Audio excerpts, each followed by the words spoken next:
Hello. Here we are again. Well, I hope that your Christmas, if you do that sort of thing, went very, very well. Hope it went wonderfully, to be fair. You know me, I've got to do the do now. We've got to do the do. So by the time people get in, da-ding, da-ding, da-da-ding.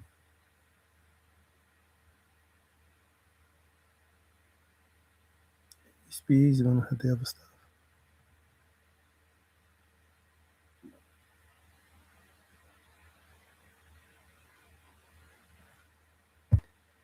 Diddly-did. Grab the world by whatever, throw it and shout, buy it, sell it, game getting hard. Someone's stealing you a losing card. Diddly-dee. Captain Kidd was first. Oh no, INFJ beat you. Never mind. Next time maybe. I suppose so. Boom. Fist bump there. Hi guys. Hey guys. Nice to see you. I hope it went well. I hope it went really, really well. So, excuse me. Wow, 5 people already. What's going on? Not used to that. So, last time I'm going to talk. I'm surprised. Well, not last time I'm going to talk because I like talking. I was hoping that somebody would say something, and they haven't. So I'm going to have to say it myself, which wasn't the plan. But, make plans antagonistic to freedom. The whole thing that sets all this to the final conclusion. Forrest Fenn said, you don't have begin it where warm waters halt nailed down, you have nothing. What is the purpose behind that statement?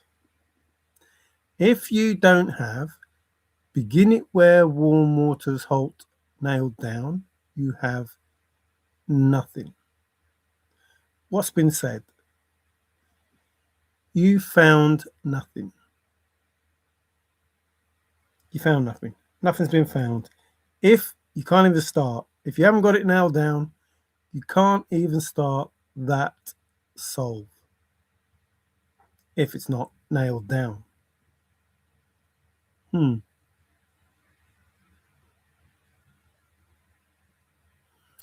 If you've been wise, oh faithful, and nailed down, found the blaze, nailed down the blaze, found. Think about it. Found. Where was it found? How was it found? It was found under a canopy of stars. That's how it was found. It was nailed down, reporting to Major Forrest Burke Fenn. That is the statement in the Medium article. I don't care what you think it means.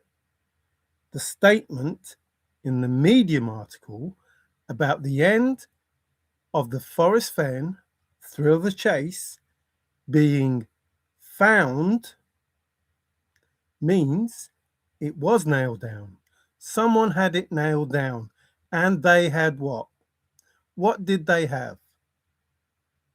They had something. And because they had something, something ends the chase. Not finding a chest.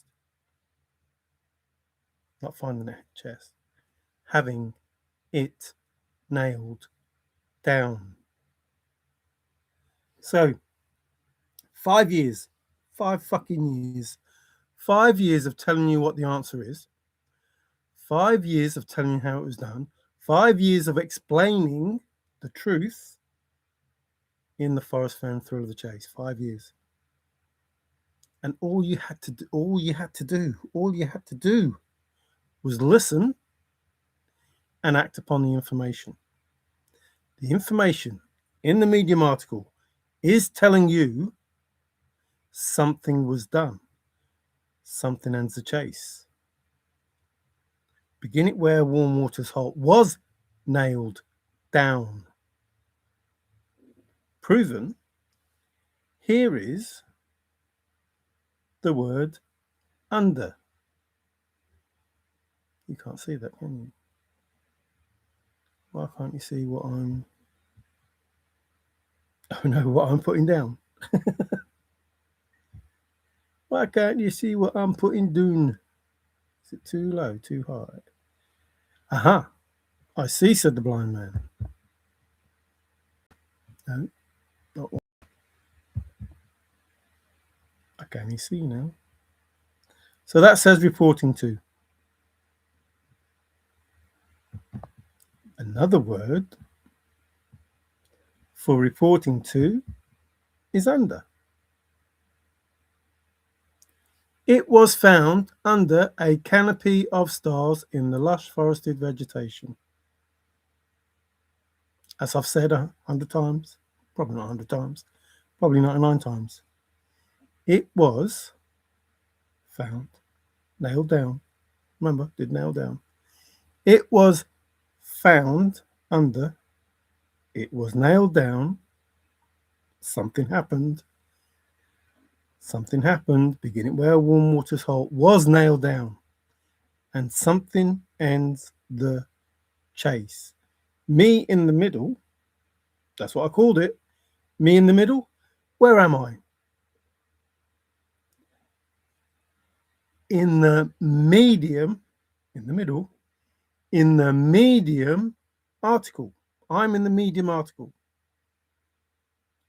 Nailing down under a canopy of stars. Reporting to Major Forrest Burke Fenn. That's the answer. That's the truth. There it is. Told you many, many, many times. So Forrest said something ends the chase. Something did. Something did. Not the reporting to Major Forrest Burke Fenn. The nailing down of beginning where warm waters halt. Because, listen, if you don't have the first clue nailed down, you have nothing. Which means anyone who had a solve that didn't understand, nailed down, like Dave Woodard, who used the last bit to say, oh, look, here's my cross, and it's nailed down. What, that man-made object? Here's my cross, and it's nailed down. Look, the nail goes down. No. It means nailed down is a synonym of where the fucking thing was. And if you had it nailed down and where the fucking thing was, you'd be able to find it. Unless you had it nailed down, you would not be able to find it. Ever. You weren't supposed to. Unless you did what Forrest said you had to do, and that's follow the 9 clues precisely as I have gone alone in there. If you follow the 9 clues precisely, understanding precisely as follow, you would be able to understand how to have begin it where warm waters halt, nailed down. Thus prompting Forrest to say, all right, or however you want to call it, it was nailed down, found, under, reporting to, you can see it here, reporting to, Major stars, Forrest Burke Fenn. Now, told you that. I told you that. What did I tell you that? I told you, come here. Come here, you. Come here. I told you that canopy was Forrest Burke. Forrest Burke was Burke for Forrest. Not lying. Haven't lied to you. Oh, a blind man can't find it, but a Burke can. Because a Burke and a bluff. My father didn't know what a bluff was. I'd probably go past it because I'm rushing, but I don't even know why I'm rushing. Remember, all of these other things that he said, they're here. Blind furniture, there's the cloak. Oh, around here somewhere. Oh, don't forget the cloud, the carpet. So some of those things that were talked about, like hiding it under the carpet, brushing it under the carpet and those things, you'll be surprised what those actually turn out to mean. Men about Sunday smarts. Oh, camouflage, when he used to hide the canvas. The blur. Where are you, Burke? Patina. Oh, look, the wrapper that he wanted. Remember the wrappers? About the patina. Smoke and mirrors. It's been a while, so it's definitely here. Oh, if you've never been to the edge. Where are you, Burke? Remember the shed? The cover. The nook. Hid it in summer. What was a summer house? A summer house. Oh, where are you? We've gone past it. Might be in this one. Don't forget the hide, the mask, the screen, secret and secrete, the blanket, the cloak, the curtain, the occult, the whitewash, Mark Twain, whatever, whoever wrote that book, Huckleberry Finn, the beard when he went to that car thingamajig, laundry, to launder his clothes, that stone wall. I didn't want to give that clue. Confirmation. Is it buried? I didn't want to give that clue because Berry is his name, Burke. I didn't want to give that clue. Why not? The block. There it is. Sweep it under the rug. Keep it hidden. Keep it under your hat. Do. Come on, Burke. Where are you? Oh, the least chipmunk. Squirrel. Masquerade. Keep it hidden. Keep mum about. The cocoon. Oh, look. Burke. It was found reporting to a Burke.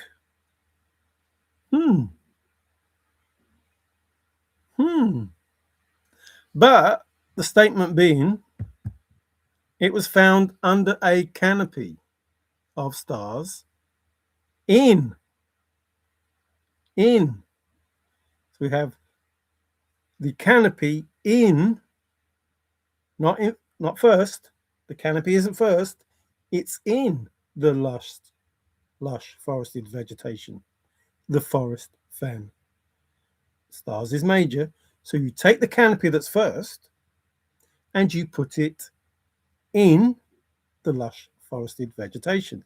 It then reads, it was nailed down, reporting to, because you moved canopy, reporting to Major Forrest Burke Fenn. You've taken that canopy and you've put it into the forest and the fen. So it was found, now that you've moved the canopy, the under, you've taken the under and you moved it, you can just say it was found Major Forrest Burke Fenn. Because you've moved the canopy now, it's now in the lush forested vegetation and it's no longer under reporting to. So those are the reasons that Forrest Fenn said and wrote what he did. Bearing in mind, medium is the middle. So with me in the middle, the person that reported to Major Forrest Burke Fenn,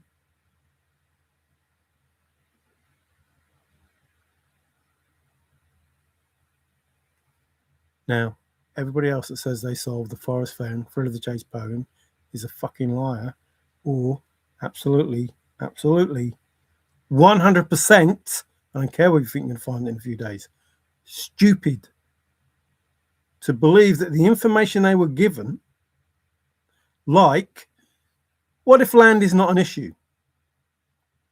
What does that mean? Well, I can categorically say 100% correctly that if something is on private land, it's an issue. It is an issue from the very start. Before you do anything, the fact that it is on private land is an issue. That does not level the playing field. The fact that it is on private land. It is an issue, which means it's not fucking there. Don't even bother doing the solve. Don't even bother thinking about it. Don't even bother about coming up with excuses as to why it is there. Just say, oh, hang on, it's on private land. That's an issue, that is. I don't think I'll do that solve. It's on private land. You should, if you had one half of a brain cell and could try to use it, realized I specifically stated I could not go on that fucking land because it was private. When I told you about Wyoming, when I went there and they told me get off my land because it is private, and I said, it's a fucking road. It's a road. What do you mean it's private? It's a road. How can I get to the place that I want to get to if you're telling me that even the fucking road that I'm walking on is private, which means it's an issue. Private land is definitely 100, no arguing, 100% an issue. Private land. And you won't last 5 seconds with those Native American Indians.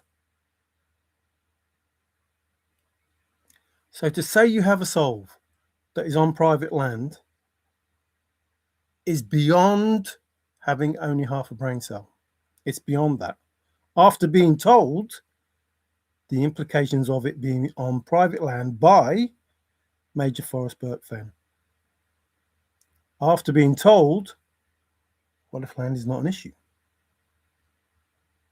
The only reason that land would not be an issue if it was on private land is if it was on his land and he was getting it. So if you have a handicap, tell me where it is, I'll get it for you. If it's on private land and the land is Forrest Fenn's and you have a handicap because you can't get on the private land, then you say to Forrest, Forrest, this is where it is, and he goes and gets it for you. But your solve had to have a chest that was the first or second clue, because that's what we were told. And you couldn't stumble on it.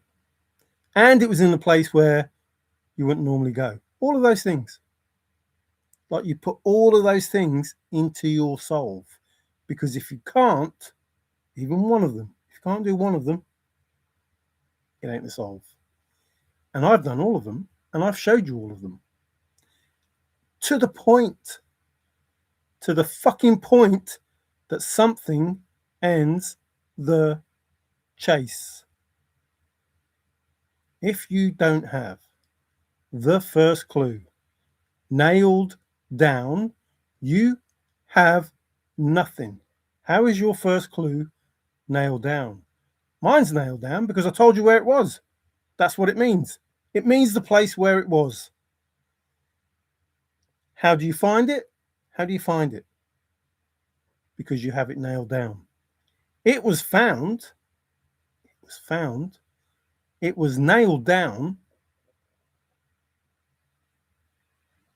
because if you've been faithful and nailed down the blaze, the begin, because blaze means begin means blaze, or other words that would say the same thing, not the same thing, but same thing as wise. And so all the time you were told what the answer is by the person, the original person, who had the original answers. Who knew, listen, who knew all of the answers? Who already knew the answer? Not Major Forrest Fenn, the person who nailed down the first clue. Nailed down. The only person to nail down the first clue was the person who nailed down the first clue, who realized what follow and precisely meant, who realized what as meant, who realized what wise meant, who realized what warm meant, who realized what found meant, who realized what blaze meant, and read the poem how it should be read and not as it is written. And the reason it's in the head is because don't mess with my poem. The reason imagination is more important than knowledge is not just because you can have knowledge without the D and it's still fucking knowledge. What does the word matter as long as the person you're speaking to knows what it is? Not just because you have the knowledge, you have it nailed down and you can find out where it is, go there in person without leaving your armchair.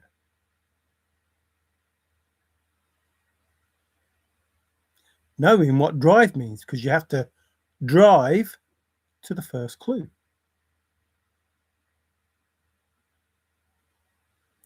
So the information, not all of the information, including staple and mainstay, what does that mean?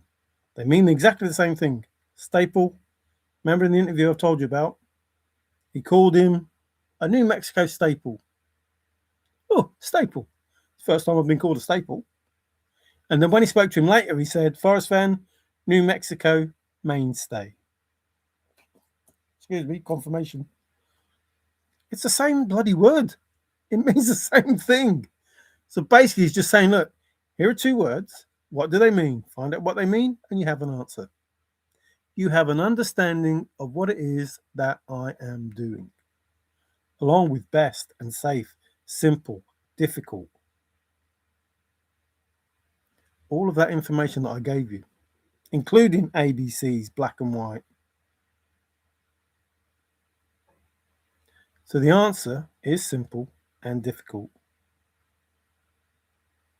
And it was found, and something ended the chase. Someone nailing down the first clue. Because, listen, not lying, not trying to make it up, not trying to make it fit.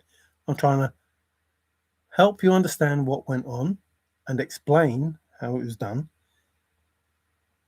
If you don't have the first clue nailed down, you have what?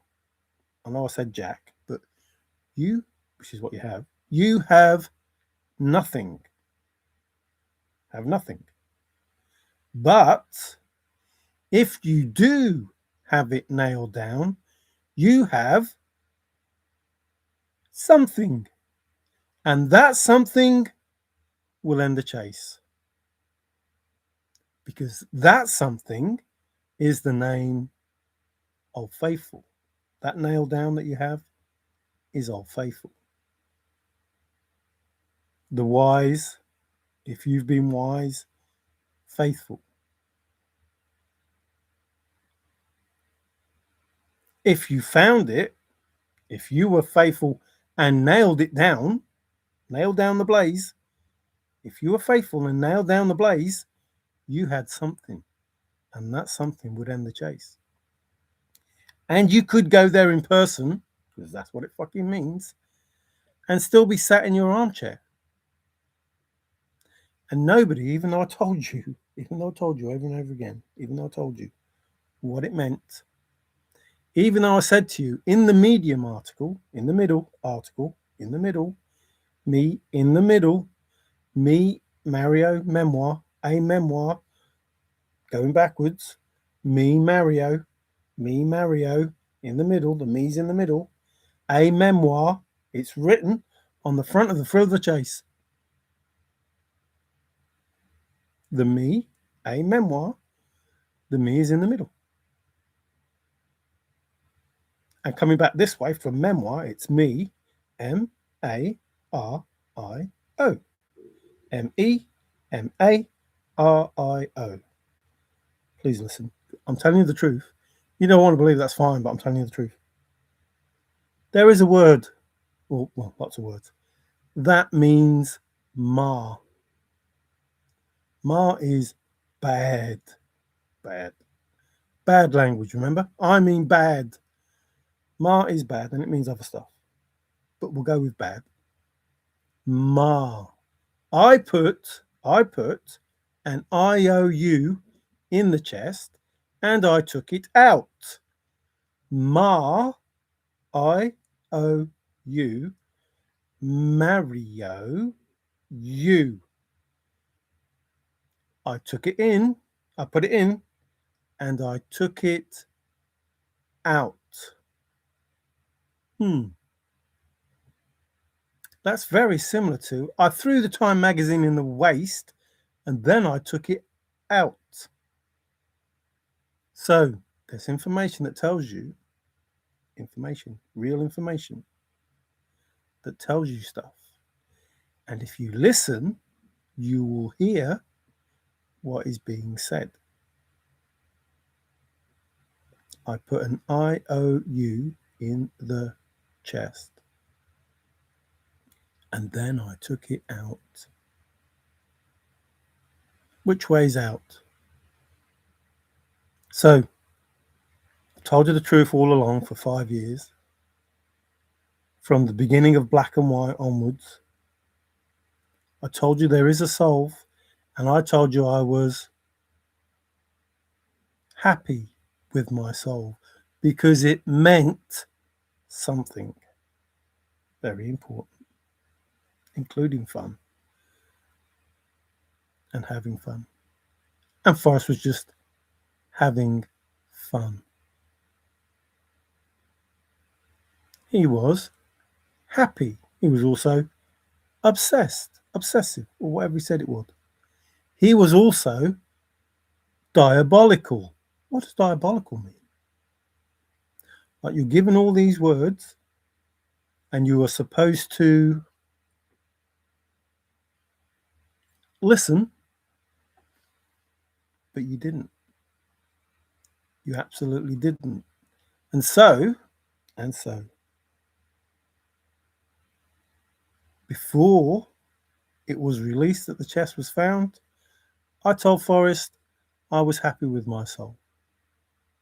And I was not coming to America.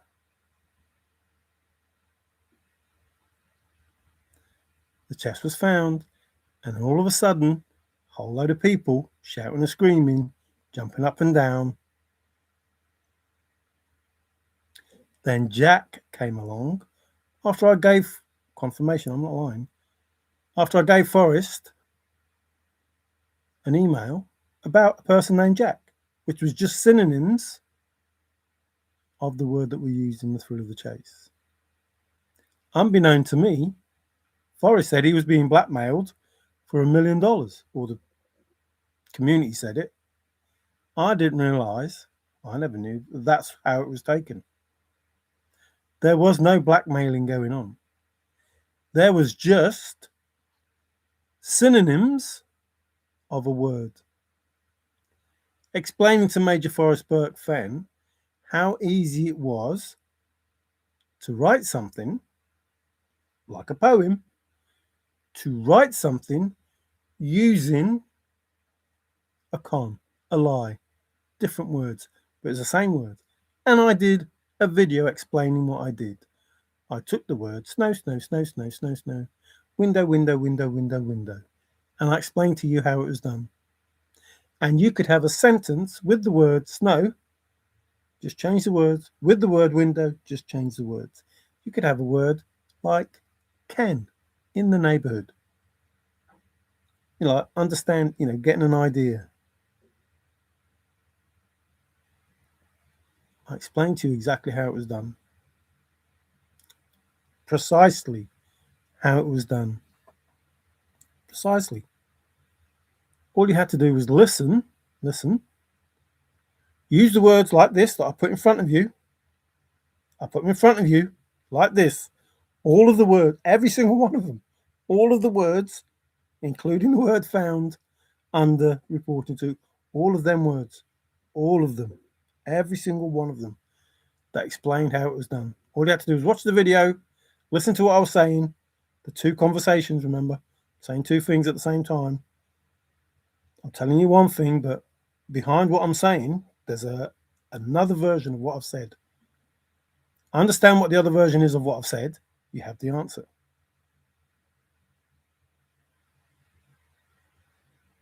Five years. Now, admittedly, in those 5 years, I,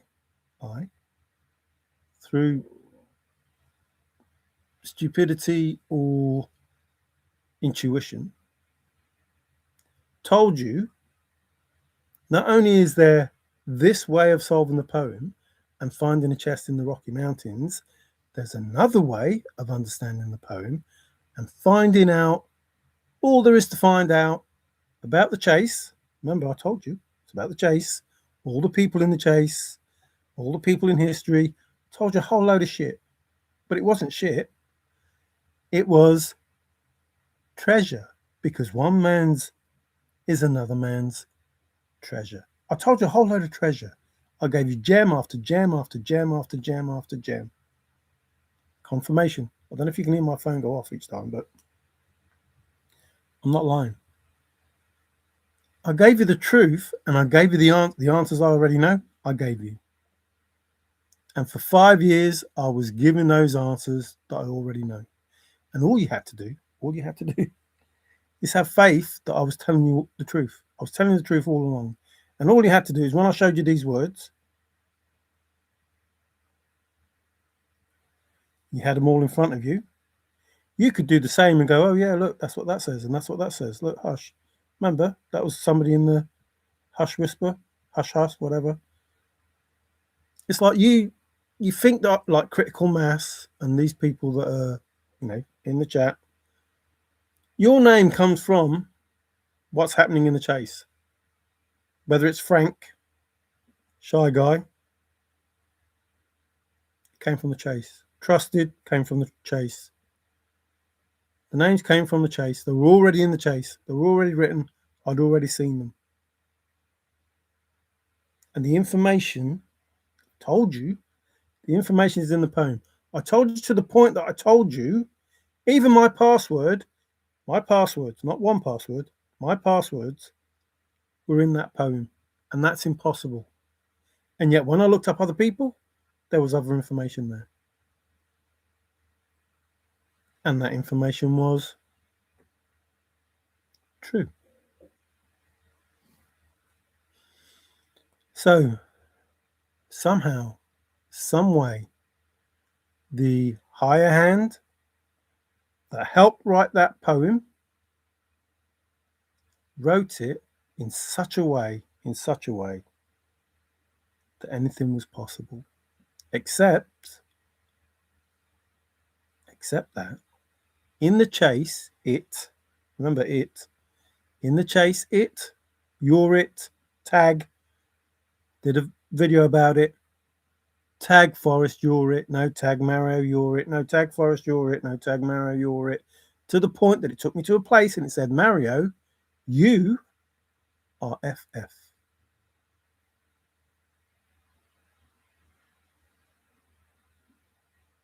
which can only mean two things. Can only mean two things. I wrote it. I wrote that poem.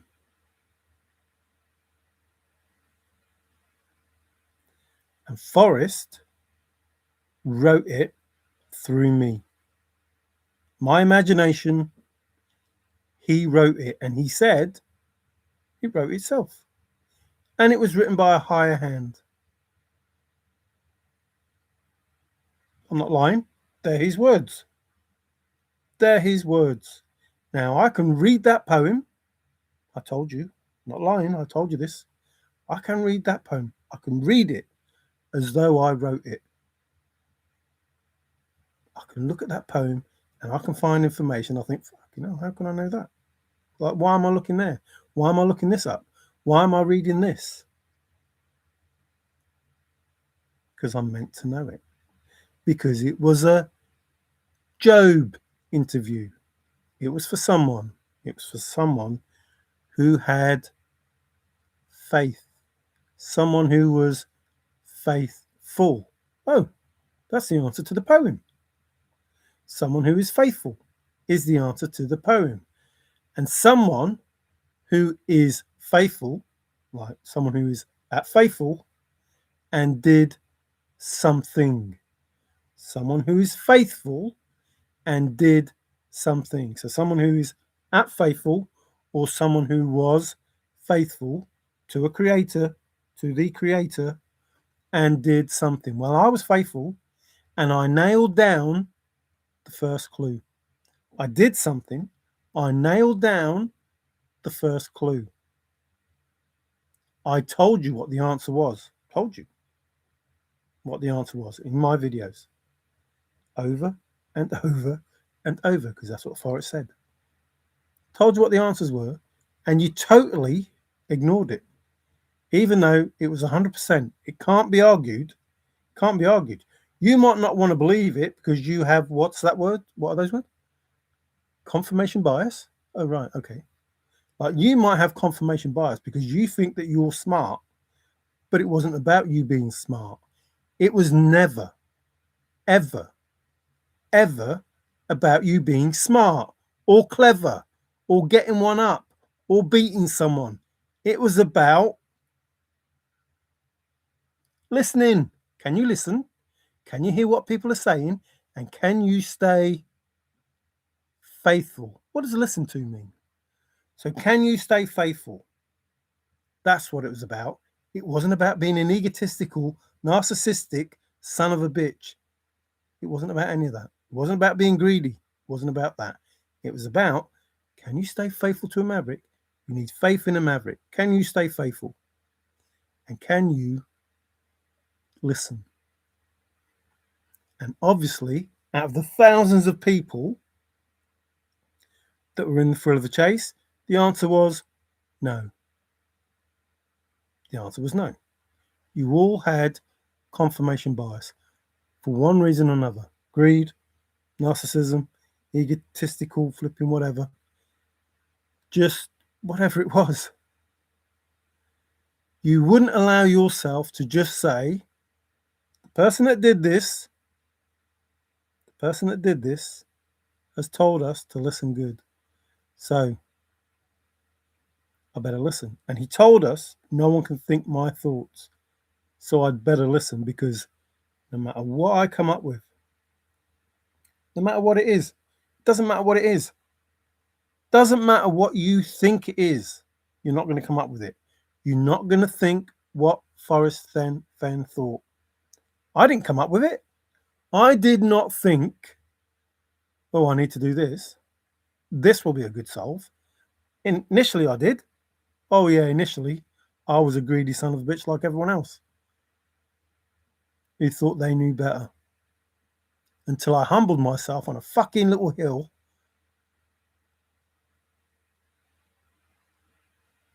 and realized, nah, nope, I'm going to have to listen. I want to know what the answers are, not find a chest. If I want to know what the answers are, to all of this fucking fake thrill of the chase stuff, I'm going to have to listen. And I ended up on the other side of spirituality.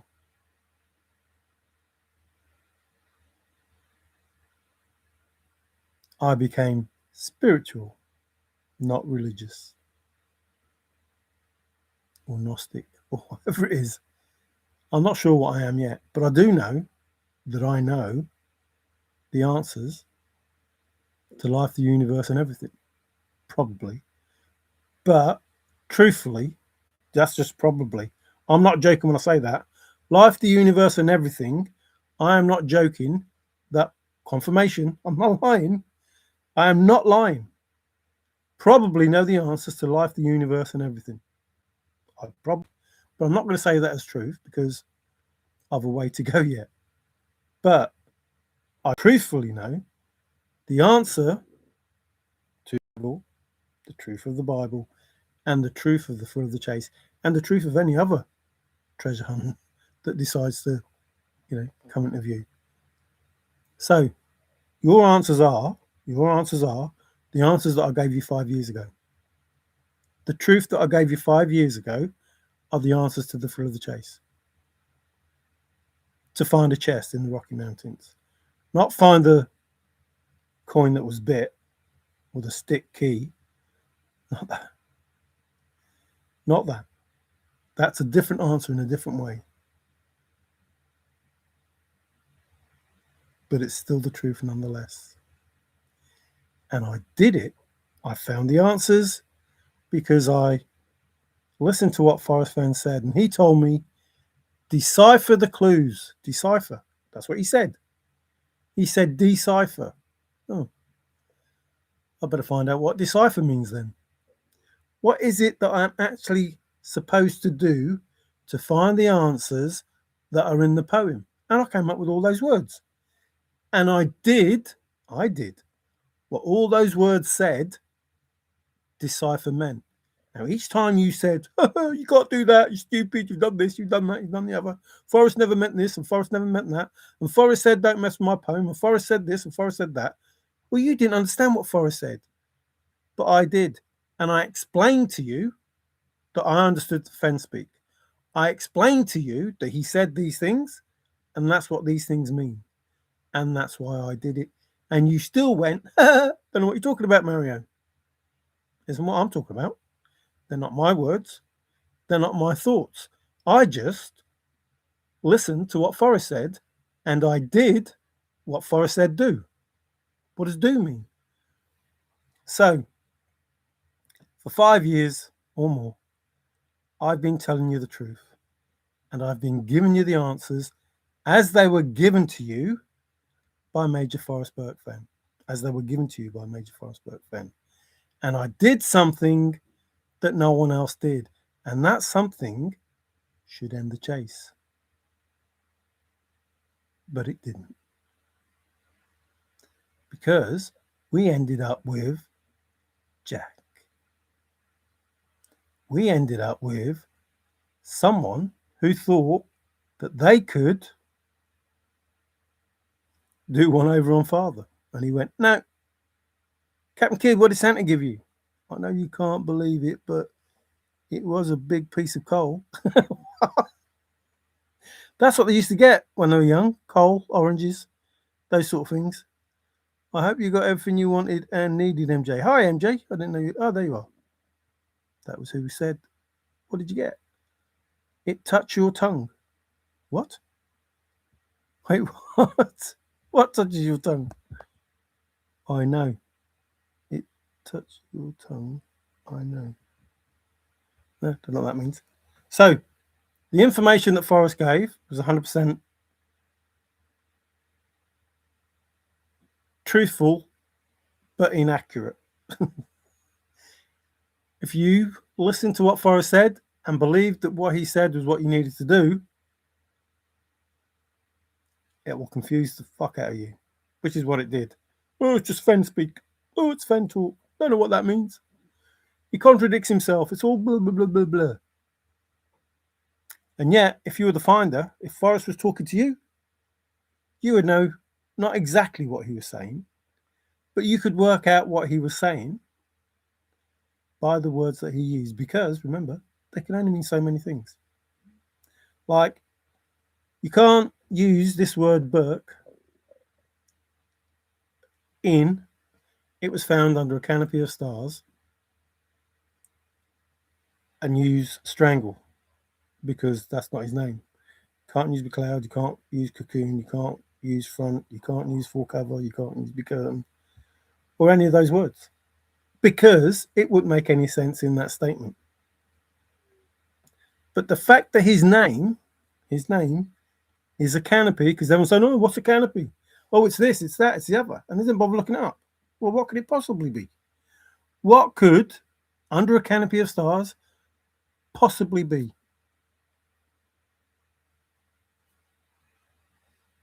What could it possibly be?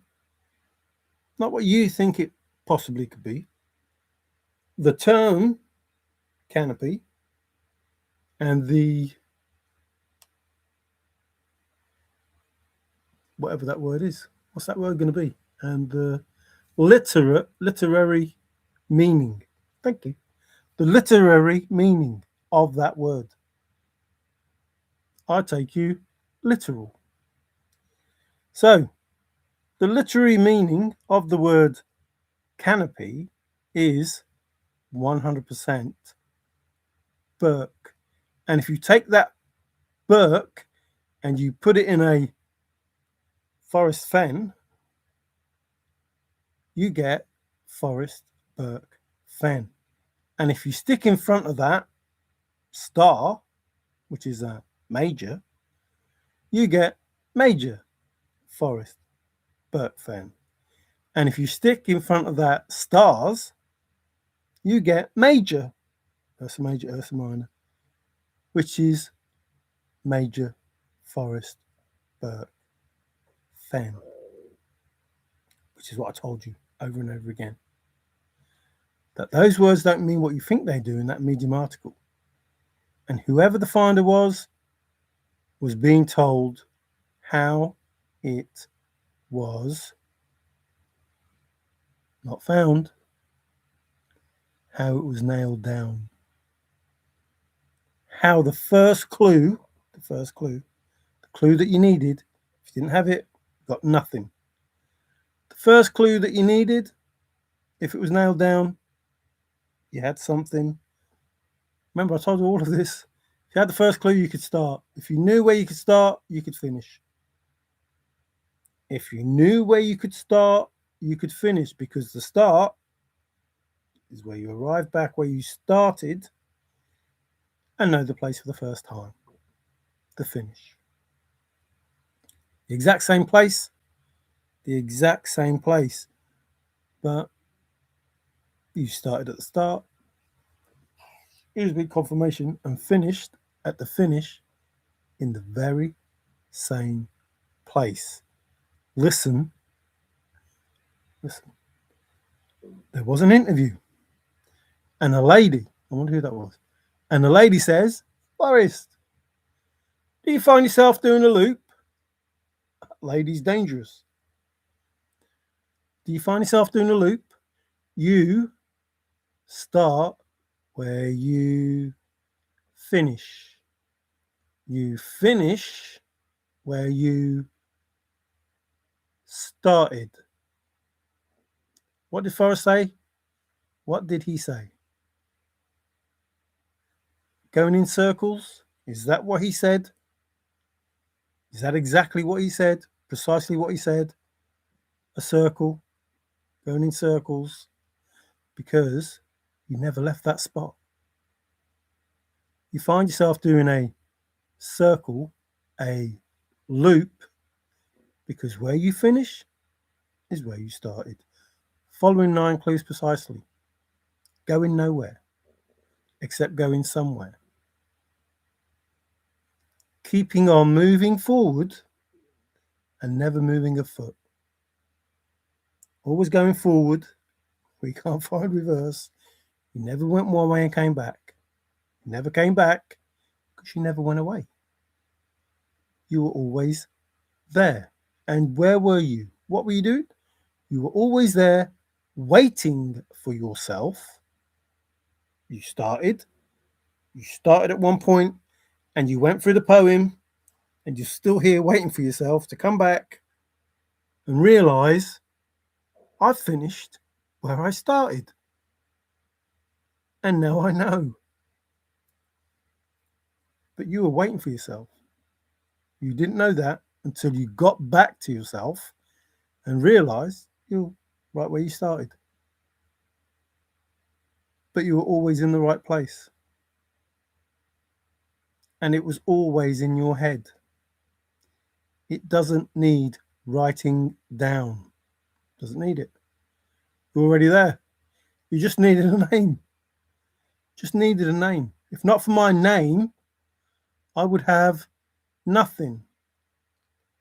If you don't have, begin at where warm water's nailed down. If you don't have the first clue nailed down, you have nothing. If not for my name, I would have nothing. Well, you had a name and you had something, and something ends the chase. Not for my name, I would have nothing, and now I have something. I have a name. I have something. I have a name. My treasure has been found, said Forrest. His treasure, the treasure he was looking for, not the treasure that he hid, the treasure he was looking for, because he said, who will share in my passion? Who will share in my adventure? So Forrest, while we were going through the thrill of the chase, he was going through his own thrill of the chase. Maybe he'd set up a Job interview. And his treasure was whoever passed the Job interview. Although it seems that, I don't know, Forrest wanted to do the job himself. Captain Kidd, no, I didn't get what I wanted. The Grinch lives. Oh, no. Dang. But there's always hope. What does hope mean? There's always next year. Captain Kidd, did you everything you wanted? Did you get everything you wanted? Captain Kidd, maybe, baby. Maybe, baby. Maybe, baby. What does baby mean? So, I don't know what else to tell people. I've told them the truth. I've told them the answers. I've told them more than just, once. Over and over. This is the answer to the thrill of the chase. This is how it was done. And you can't argue it because I've shown you the proof. Those words mean what they mean. And everything that Forrest Fenn said can be literal. Remember, I'll take you literally. Can be literally explained. Explained through words can be literally explained. There is no Fenn speak. There is only the fake and the truth. When you take it from the fake to the truth, or the second poem to the first poem, the second poem is the poem in the book Thrill of the Chase.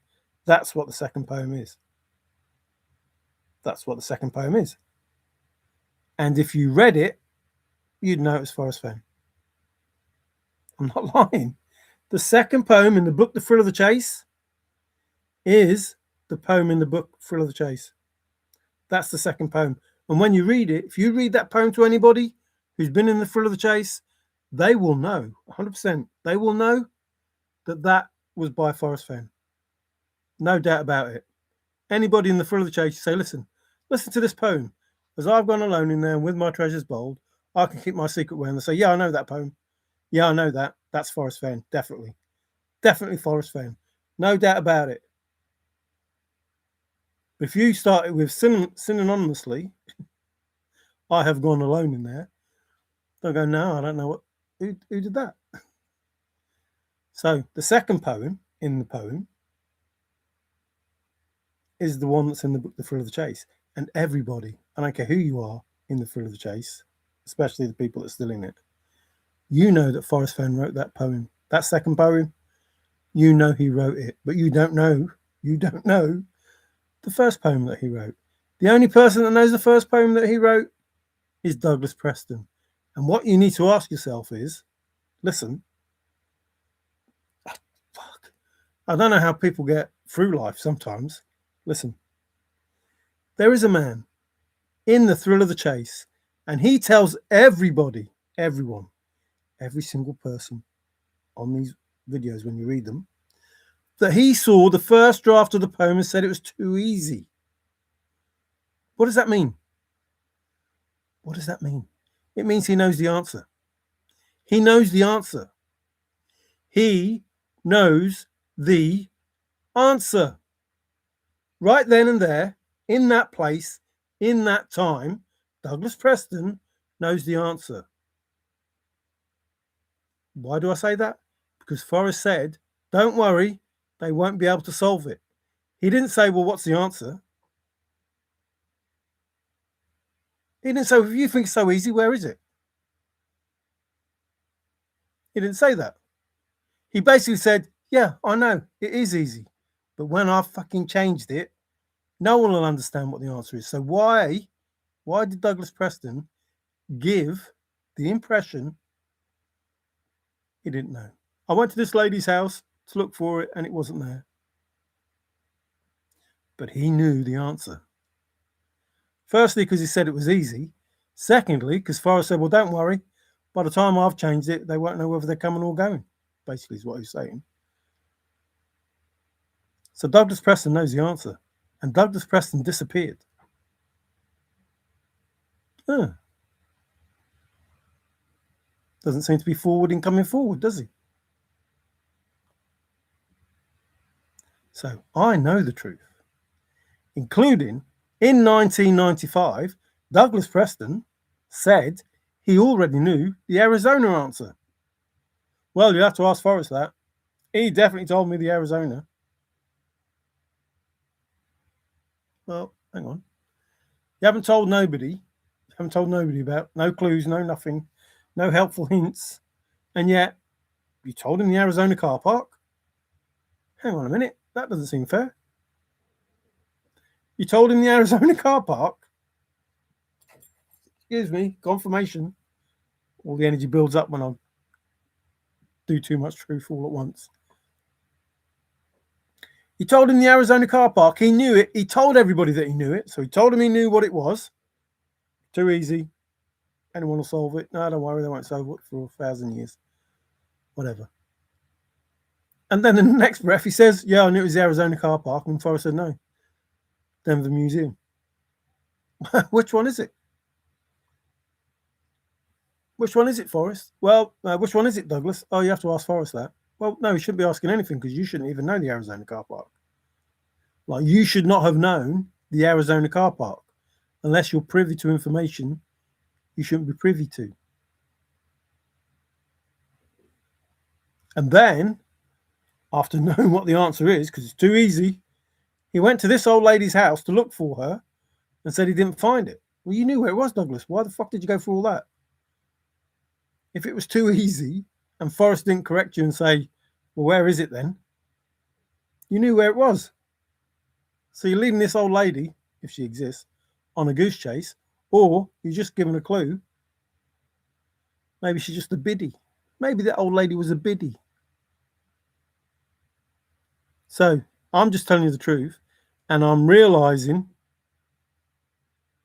as we're going, well, as I was going through the chase, that hang on, nothing is as it seems. And then we get the information, nothing is as it seems.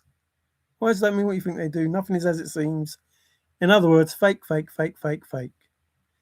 Don't trust a single word that I am saying, except I am telling you the truth. That's scary. Don't trust a single word I'm saying. Oh, hang on, that's what he said. Trust no one, not even me. Well, if I can't trust Forrest Fenn, and he's telling me all this information, he's given me a book with all this information, and I can't trust any of it, it means Listen, it means that everything in the thrill of the chase from that man is fake. And he told us he was the best smoozer. What does smoozer mean? So if you're the best at something, I need to know what that is. So you're told don't trust him. You're told nothing is as it seems. And you're told words don't mean what you think they do. And you followed his words. Troy, you followed his words blindly. You followed them blindly. Does that mean a blind man can't find the treasure if you follow blindly? Is that what I was saying? Yeah, I think it was. When I was saying a blind man can't find the treasure. Because if you follow Forrest Fenn blindly, you are blind to the truth. If you're blind to the truth, you are blind to the solution. You can't solve it if you don't have the truth. What am I? Oh, I'm the truth seeker and the truth speaker. I find the truth and I speak the truth. And if someone tells me that they're a fucking bullshitting liar and I should not trust them, guess what? Have a guess what I do? I don't trust them. I don't believe a single word they say when they say, don't trust me. When they say, nothing is as it seems. When they say, words don't mean what you think they do, I go, hang on a minute. Whoa. Here's a contradiction. Trust no one, not even me. Fuck. How can I trust no one, not even him? Because I can't trust him when he says, trust no one, not even me. Which means I have to trust him. Because he's lying to me when he says, trust no one, not even me. When he says, have faith in a maverick, after saying trust no one, he's saying be faithful. Have faith in a maverick, be faithful to a maverick. Trust no one, not even me. Well, if I can't trust what you're saying, what you just said is, trust me, have faith in me. That's what you said. That's what you said. Whether you knew it or not, that's what you said. Trust no one, not even me, which means have faith in me. Which means be faithful. Go to faithful.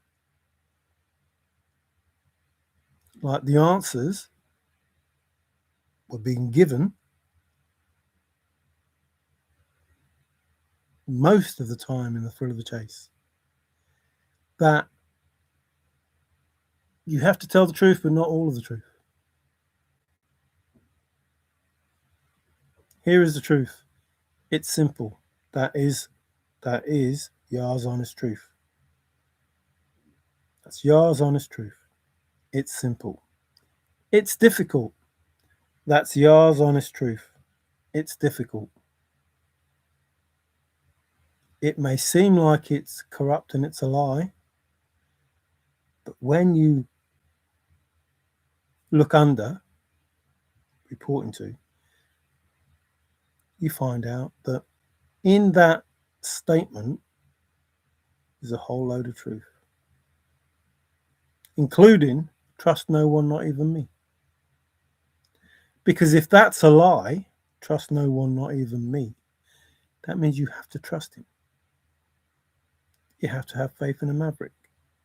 In that, no one can think my thoughts. Unfortunately, for all of us, unfortunately, that is 100% true. Nobody could think what Forrest Fenn did. I didn't think it. I did not have the imagination. I mean, I may have thought it if he thought it through me, but I didn't think it off my own back. I didn't have the imagination to think that it's just them words. He had to tell me that it was just them words. I had to have faith in him that he would tell me. He gave me the information. So with the information I got, I was going to find the answers. I was going to find the truth. Excuse me. Because I wasn't looking for a chest. I was looking for the answers. And it went from finding a chest in the Rocky Mountains to knowing that that wasn't the answer. Well, it was the answer, but it wasn't the end of the thrill of the chase. Because then I ended up doing the different solves in the poem. Every single letter. I'm not kidding you. Every single letter across. A, what does A mean? Well, what's the word that could be there? What does S mean? What's the word that could be there? I, what does I mean? Did it that way. Did it down. A. What does A mean? I already know because of as. What does AA mean? Alcoholics Anonymous, the Automobile Association, blah, blah, all of these things. Well, it can't mean that, can't mean that, can't mean that, can't mean that. Come up with some stories eventually to do with I bequeath something or other through, it was I rob, something through, and then it was like advertisements and letters, leaflets, whatever the words were. Basically saying I do it through advertising, putting leaflets, books. Honestly, I actually read something and I was following it through and I ended up in bloody Wyoming going down Igo Road. And it's like, no, what the fuck? This can't be it. So all of the answers I was getting, they were all true and they were all good. But he says, you're not going to stumble on that chest. And you have to solve it with the first two clues at least. And it's like, shit, I've gone through all of this. I've gone through all of this reading. And it has nothing to do with that. The other version was put it back, gold digger. No, I'm only joking. I'm like, what? No way. But that's what it says. I'm not lying. Another one was the Queen of the Blackfoot. That was another version that was in there. And it's like, what the fuck's this got to do with finding treasure? Then I did the lines going across, just straight across. One line, what it meant, missing letters. Two lines together, joining them together. Three lines together, joining them together. Four lines together, joining them together. Getting information, including the Babbling Brook information, the poem that's in there. But somebody else came up with that, so I can't explain that to you. But I can't remember who that was. But somebody else said, look, it's in here. Look, this poem. It's like, yeah. So there's that poem. There's the Ode to Peggy that's in there. But you have to read the poem over and over to get that Ode to Peggy written in that poem. Obviously, the real poem is in there. But what was it? So the hoodoos, start Lava Creek, blah, blah, that was in there. And in there, you do need a torch to do that in the reality. So all of these souls that people did were in the poem that I could find, plus the souls that I did that I didn't know if other people did them or not. They were just my, solves that I did. But it's quite possible that somebody else did I know somebody did a solve with Glen Creek, which is the same sort. Is it Glen Creek? Which is the same sort of area, but they were going on about the helicopter numbers and the GPS, which is a similar solve to what I was doing, but not the way that I was doing it. I told you that Davey had some GPS numbers, but that's up to Davey to tell you about that. But I knew those numbers, I knew that. All of the information I already knew. And it tells you in the poem, I'm not lying. The solve that Davey has, that's in the book, The Thrill of the Chase, is in the poem that tells you need to look at this chapter in the book, The Thrill of the Chase, to get the answer. And the answer that Davey's got in the book is written in the poem. I'm not lying. I am not lying. Just like the Powerball numbers written in the poem, not lying. It's all there. So solving the chest part of it was simple, difficult.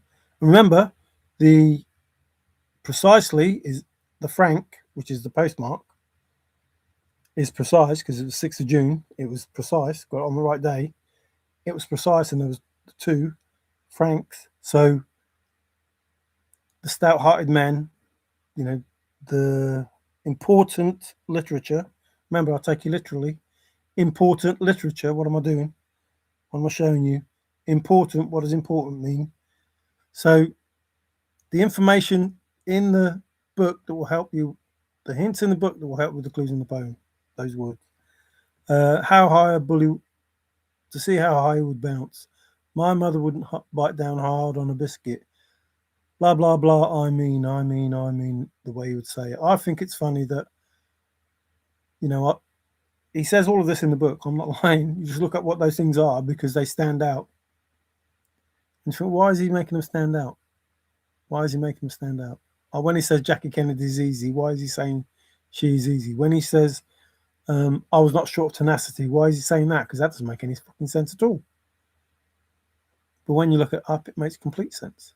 You just change that word, and it's all good. You change the word easy, you change the word tenacity, you change the word, what else? The tail and the tail, the right and the right, the patient and the patience. You just change the word, and you get what it is that you're supposed to get, what he's really talking about.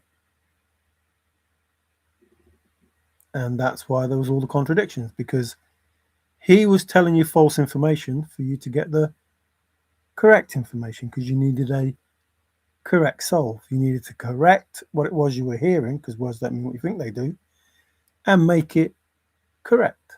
So correct, 2 different meanings. Correct, change the error, the mistake. Remember, is it an error or a mistake or whatever he said it was? To change that and make it correct. So he told you all the information you needed. He told you it more than, a few hundred times. And he gave you scrapbooks, literally gave you scrapbooks of those words that he was telling you about and words that he wasn't telling you about but mean the same thing. So you had to read the scrapbook and try and work out, well, what's the word he's focusing on? What's the word that means something in this? The elder, the careen, the car crash, the broken mirror, those sort of things. It's like, well, what's that got to do with anything? What's he telling me? What's he telling me this information for? You look up the information and go, oh yeah, it means this. He's telling us this. And he's telling us this. And then you can go on to, well, what's the chase about? What was it really about? And then you find the people that were in the chase. And the people I haven't talked about, Dale, Sasha, Jason, Shelley, Toby. Like, what was their role in it? Man alone. There were people in it before I came into it. Stephanie.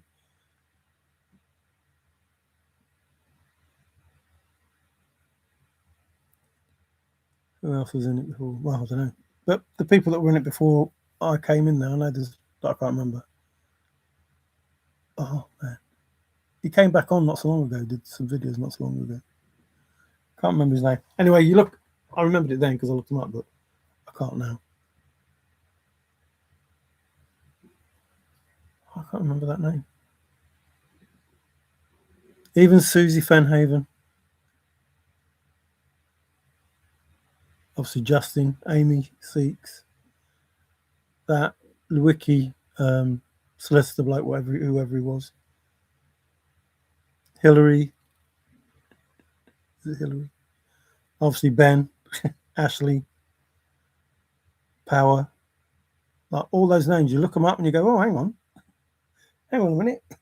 It means this, and that means this, and that means this.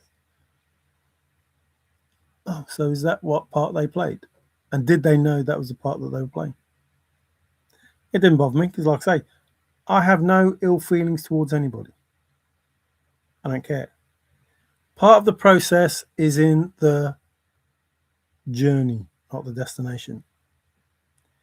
Because without the journey, you ain't never going to get to the destination. And you better darn well know the best journey to take you to the best destination. You aren't going to better yourself by keep doing not good things. Ain't going to happen. And if your intention is always to make someone worse off, you're going to come worse off. That's just universal law. You're going to come worse off. And the angrier you get and the more you do, the more worse off you get. The only way to stop you getting worse off is to stop doing stuff. And stop doing bad stuff and do good stuff. That's it. That's it. You ain't going to win because you just, whatever that word is, your own throat. That's what you do. You're not going to win. You're fighting to lose. You're not even fighting about, the only battle you're having is with yourself. Everything you're throwing out there is going to come back to you. The only battle that you're having is with yourself. Remember, the sky's black. You start in the darkness. And until you see the light, you'll stay in the darkness. And it won't get any better. Like, your life won't change because you're already in the darkness. The sky's already black. The only way the sky will be blue is if you bring some light in there. That is the only way. Otherwise, you'll stay in the black until, remember, Forrest talked about the black.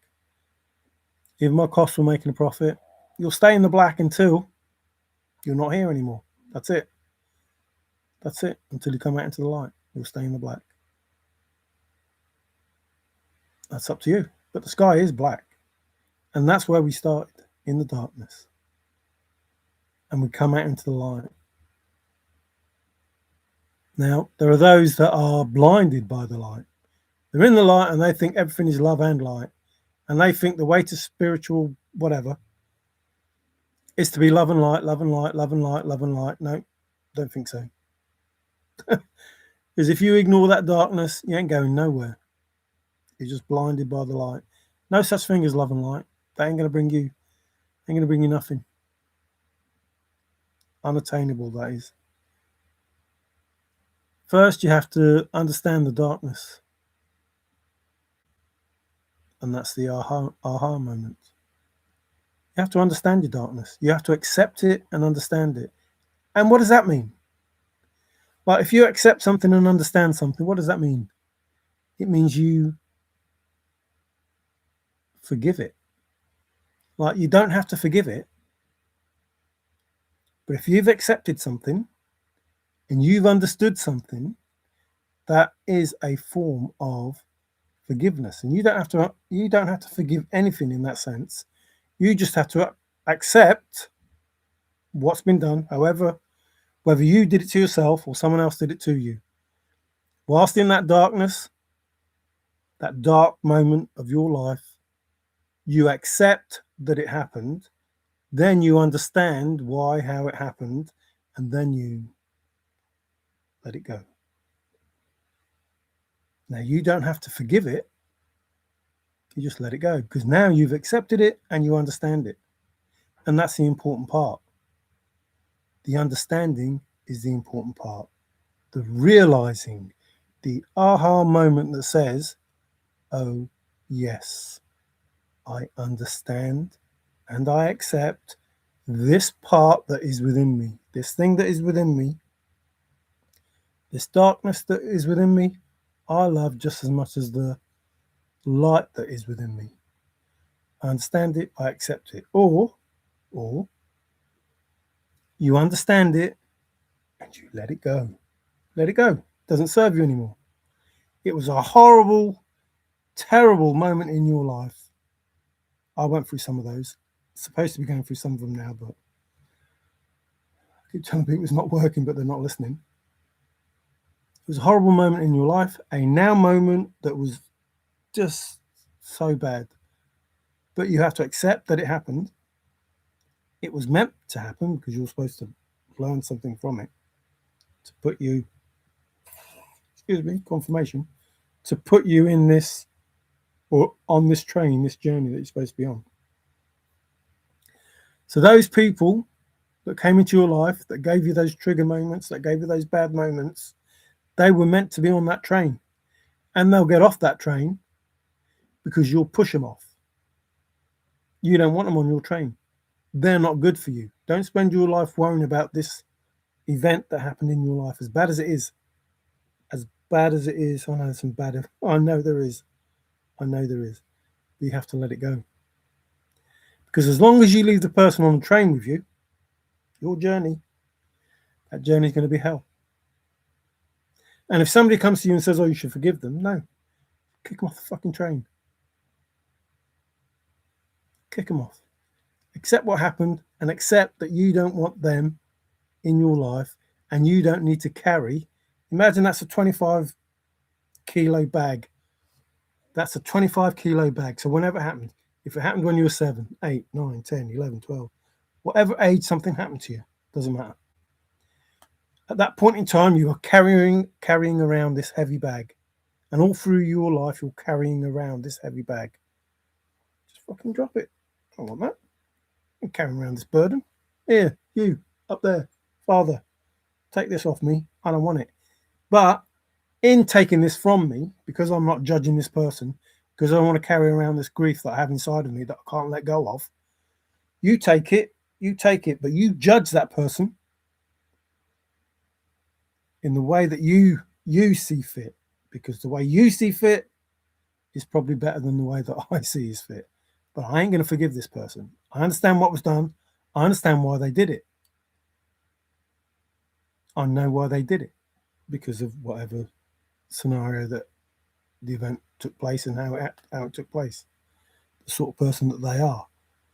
So you understand that, you give it to Father, angels, spirits, whoever you want to converse with or believe in, and you let it go, because it doesn't belong with you. The event happened, and in that now moment when it happened, you process all of those feelings. That was your lesson, and then you let it go. You don't need to keep living that lesson. You don't need it. It doesn't serve you. Give it away. Listen, I have been through some very bad lessons. I know what the fuck I'm talking about. I know what the fuck I'm talking about. Don't turn around to me and say, "Oh, you bloody, it's easy to say." No. No. I've had to do it, and it's easy to do if you really want it done. If you want to play the victim, if you want to stay the victim, you can stay the victim for the rest of your life. If you don't want to stay the victim, if you want to take your power back, if you want to live a normal life, then you fucking drop that bag, whatever it is, and you accept it, you understand it, you can either keep it in the understanding, in the loving of it. Well, I know this happened to me. I understand it. I accept it. It's part of me, and I'm not ashamed. I don't feel guilty. I'm not angry anymore. I understand it. I accept it. Once you start doing those things, your life gets better. But if you start adding all those bags up, those heavy bags that you want to carry around with you because you want to feel like a victim, that's up to you. If you don't want to feel like a victim anymore, then don't act like one. Take back your power, because you're a very strong person. All of us are. We all have the ability to move forward, because we can't find reverse. We move forward, no matter what it is. No matter what it is. Trust me, I've had some bad things happen to me, and there's no fucking way that I want to carry that around with me anymore. Ever. I understand what happened. I know what happened. In this matrix. No, in that matrix. Bad things happen to good people because that's what they want. But going forward, bad things are going to happen to bad people because that's how it is wanted. Like the lessons that people are going to learn are based on what they deserve. You will get what you deserve. Trust me. Good or bad. I shit. Good or bad. Everybody will get what they deserve. Now, if you're doing bad things, evil things, if you're doing evil things, you need to stop doing those evil things and stop being stupid and thinking, well, if I get rid of the person that I was doing bad things to, everything will be okay. Nope, nope, nope. Those things are just going to come back to you and everything will not be okay. And the more you do, the worse it will be for you because you'll be getting what you deserve. I can't say any further than that. You'll be getting what you deserve. Listen, I've been telling people the truth for 5 years about a solution to the thrill of the chase Forrest Fenn poem. I've been proving for 5 years that I am telling the truth. In that, I have now been talking about this thing called life, the creation, the thrill of the chase, this thing called life, and creation. And I know how, when, why you started doing the things that you were doing and why you're still doing those things.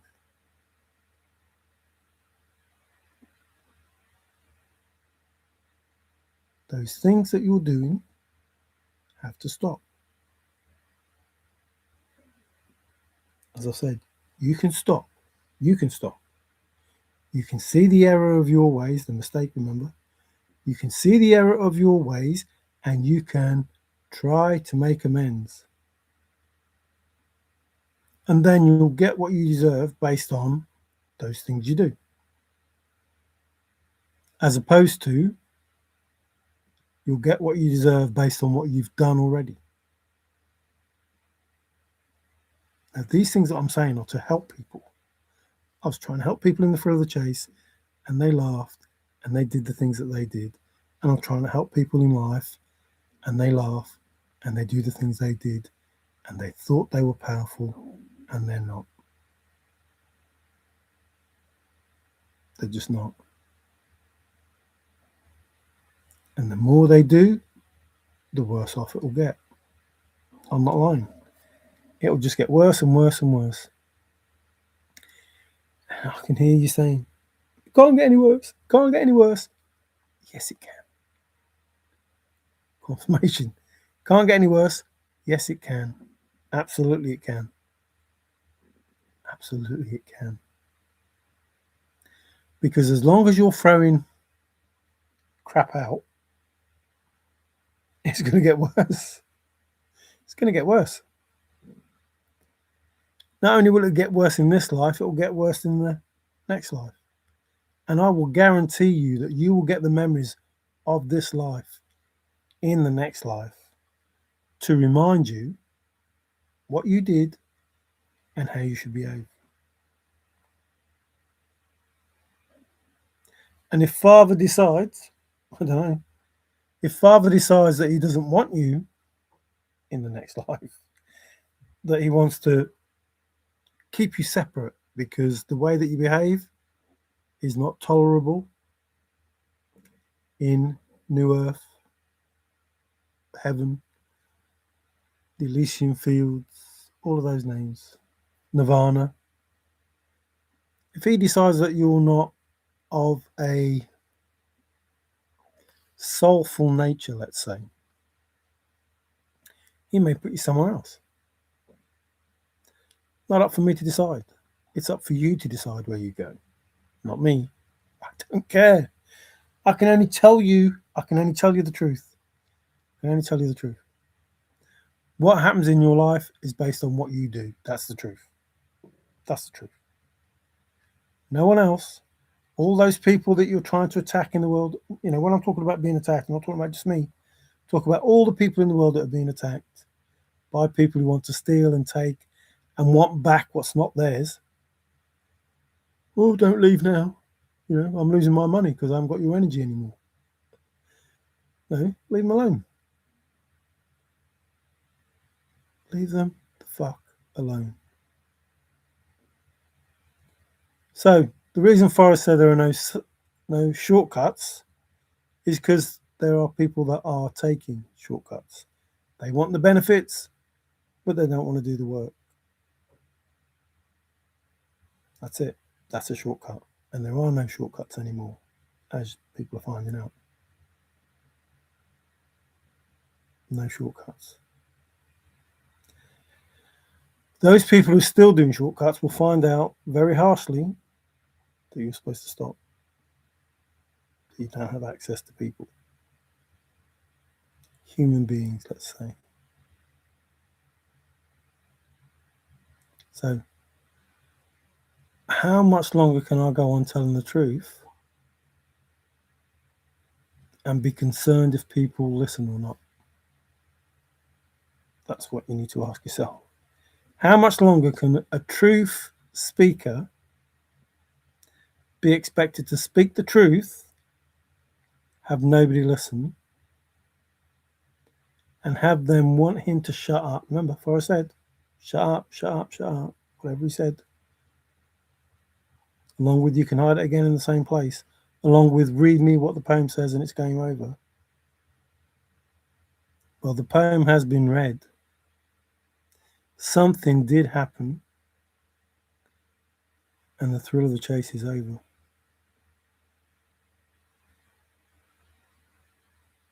And in conjunction with that, the Bible has been read, the treasure has been found, and it's fucking game over.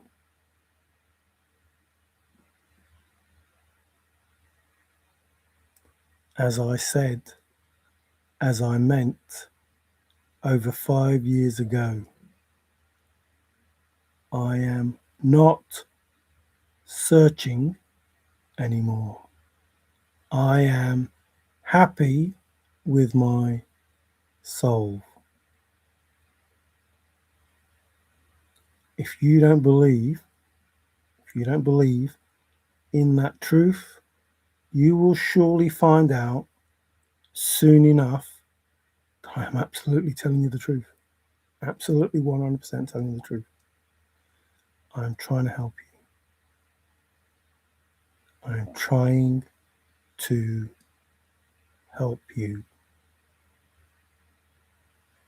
There is nothing that I have said in the 5 years that I have done my videos that is for me.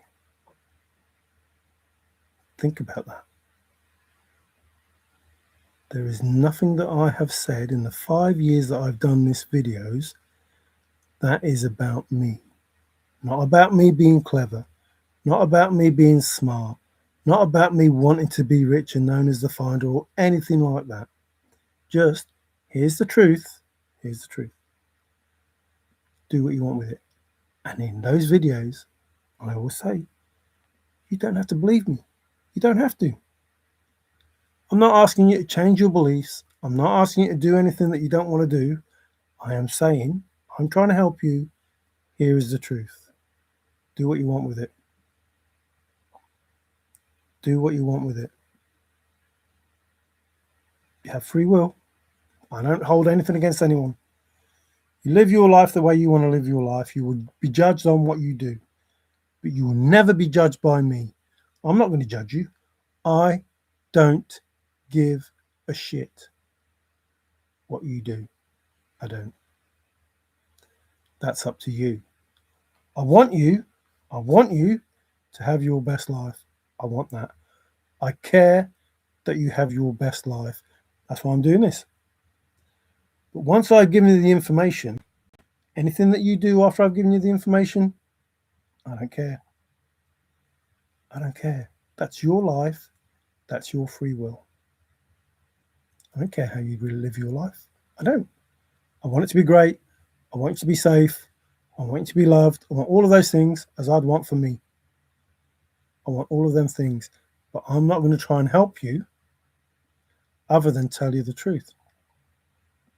I'm not going to give you anything if you need something other than the truth. Because, listen, there is only one way in. I cannot walk in with you. You have to find your own path and walk that path. You cannot, as you were before, live off me or anyone else. You have to live off you.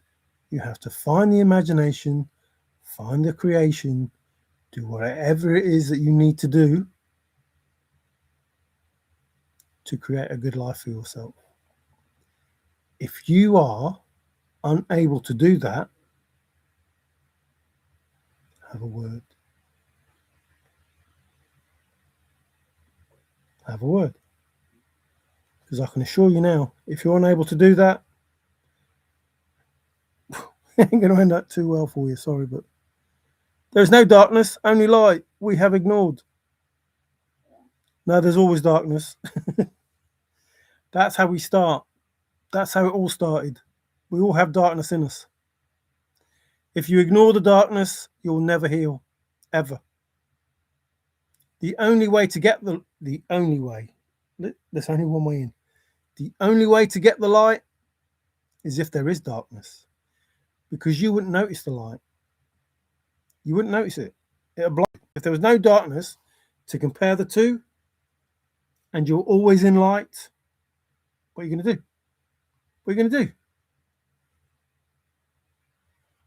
Where does it end? What is the end? There's always darkness. There's darkness in all of us. That's the yin and yang. There's the good and the bad. That doesn't make it evil. There's a big difference between good and bad and evil. It's the evil that's not going to be tolerated. It's the intention behind whatever it is that you do. While it is dark, and people say it's bad, sin, the only sin is the failure to find source, Father. That's the only sin. Because died for our sins, everyone is forgiven. The love is the light. It's not love and light. The love, the power of everything, is the light. The sky is only blue when the light shines. But in the beginning, it was all fucking black. It was all dark. The deception is the light. That's what the deception is. And if you go to the light and you stay in the light, you don't understand the deception. The darkness was how it started. We started in the dark. It became a blue sky, and the light shined on it. It became blue. And that's the deception. We're led to believe the sky is blue.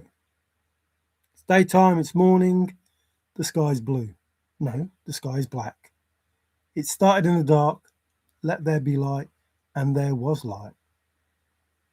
When you go to space, is it blue? No. No. The sun makes our sky blue. The deception is the light. Louis Cypher brought the light. Supposed to be evil, but the person that said, we started in the dark. We started in the dark. The light is to help us see. It's not the be all and end all. It's just to help us see. It's the apple that they ate. There was no apple. Bullshit. There was no apple. There was just a eye-opening moment when people became awake, not woke, awoke. Once they were awoke, this false fucking God that people worship got upset and said, no, you can't be like me. I want to rule everything. No, I'm not going to let you be awoke. Get out of here. Get out of here. Go away. Go away. Don't build a tower. Don't all work together. Separate everybody. Don't let them be all that they can be. Let's subjugate them. Let's subdue them. Let's not teach them how to be all that they can be. Let's say that as long as they stay in the light, everything's good. Bullshit. Bullshit. Because if we stay in the light, we never accept our darkness. We're always in some state of denial.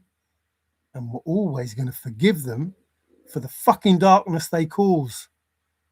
We're always going to forgive them for the darkness they cause because we have to be love and light. We have to be love and light. If you don't forgive me, you're not a very nice person. God will strike you down dead. Bullshit. Bullshit. It's all bullshit. Father ain't going to strike nobody down dead. But they fed this bullshit narrative into us that says, well, you have to forgive us for doing all these bad things because you're not love and light. Fuck off. Fuck off. You've done some bad things. There has to be some justice for doing the bad things. I accept it's a bad thing. I understand the darkness because we started in the dark. But then we were able to see the truth by not thinking that everything is love and light, because it isn't. There is nothing wrong with learning about the dark. There is dark in all of us. Listen, we came from the earth. Is the earth always in the light? Is it? 24 hours a day? Oh, someone's going to say, no, in the North Pole, blah, blah, blah. No, I'm talking about the day and night that we have. No, it isn't. We came from the earth.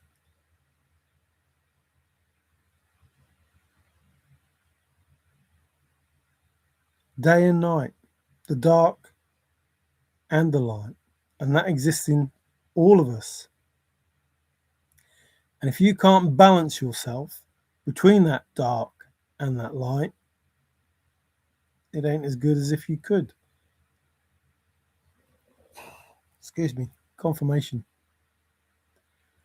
You have to accept that there's darkness in you. You have to accept that.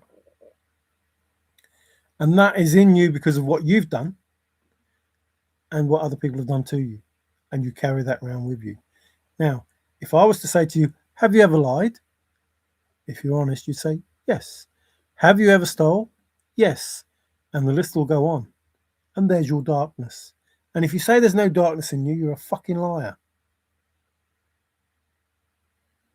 And if you ignore the fact that you do all of these things, then I don't know how it works. There isn't a point system. There might be a point system. I haven't asked. But for each time that you use that dark, even though you're supposed to learn, you're not supposed to stay in that dark.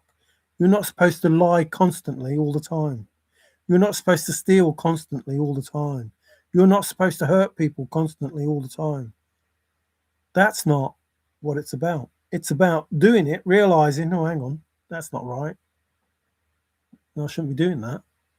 Still having it there, still having the dark there, but knowing, well, I shouldn't be acting like that. Accepting it, loving it, love who you are. Don't try and make excuses. Don't feel guilty about it. Don't feel ashamed about it. Don't worry about it, because that's how they blackmail you. That's how they blackmail you.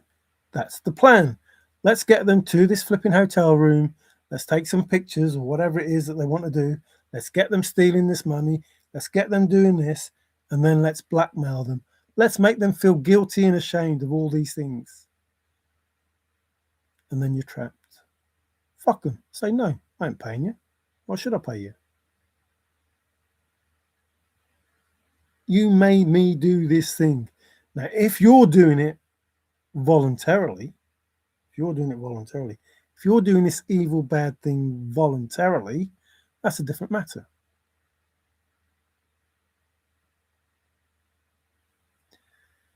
But unfortunately, there are people in the world, when they find out that you're doing this evil, bad thing voluntarily, they want to blackmail you. They would rather get paid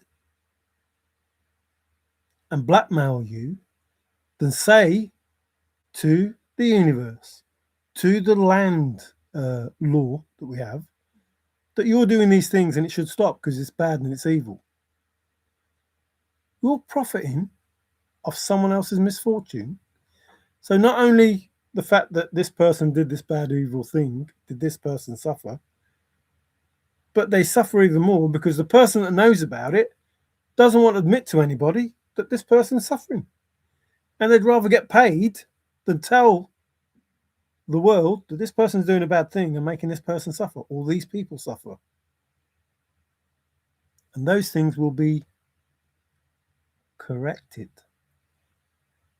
They will. These mistakes that these people are making, these bad things that they're doing, these errors, they will be corrected.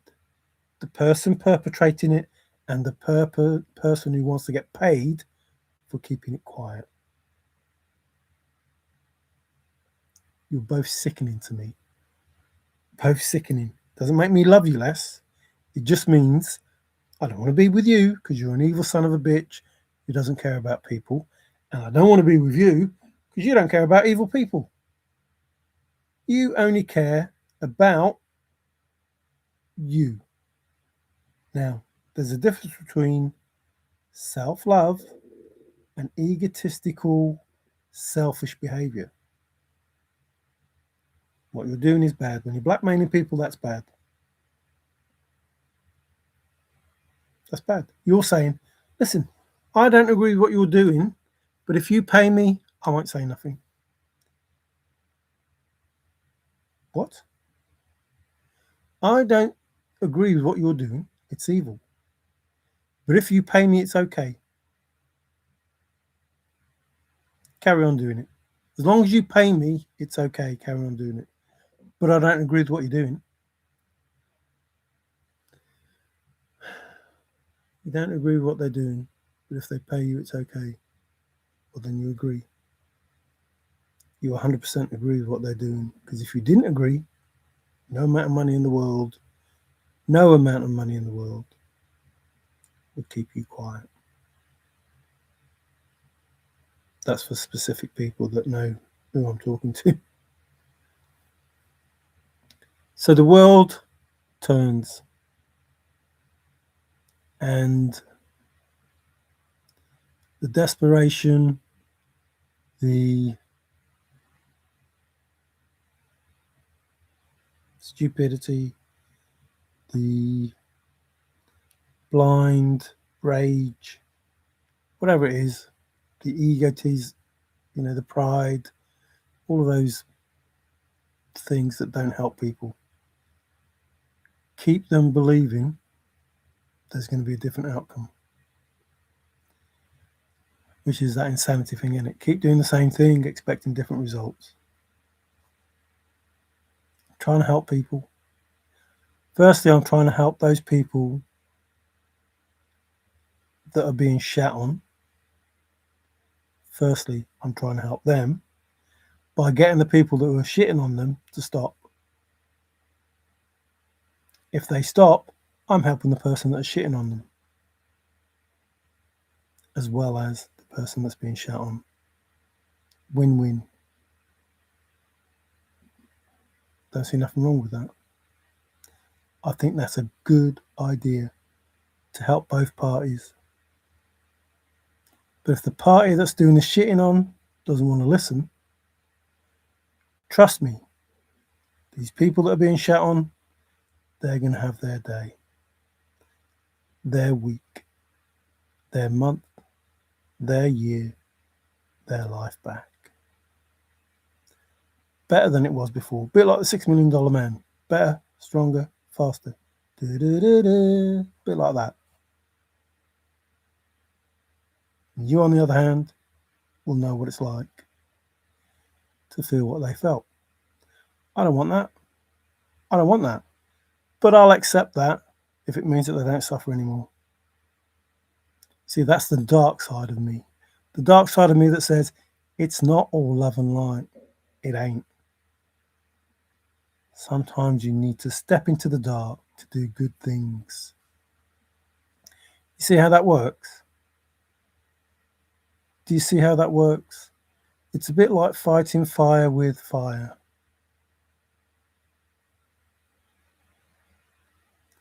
I can assure you, there is plenty of darkness up there. I can assure you that the archangels, they're not all love and light. I can assure you my ancestors, not all love and light. I don't know about the otter spirits and the fae and the dragon and the alien and, well, not alien, star beings. I don't know about all of those. I don't know. I don't know. But I have it on good authority, good authority, very good authority. They don't like what you're doing. They never have. They never have. And you don't have to believe a single word I'm saying. You don't have to believe me. You don't. I don't care. I want to help you. You don't want to help yourself. Fine. I'm not going to worry about that. But I can assure you the people that do want the help are going to get the help. They're going to get it. I'm being honest, telling you the truth. They are going to get the help that they need. And I am sure if you look, you will see that people are being saved every day. People are being found every day. And the more people that are found and the better off that they are, the worse off you're going to be.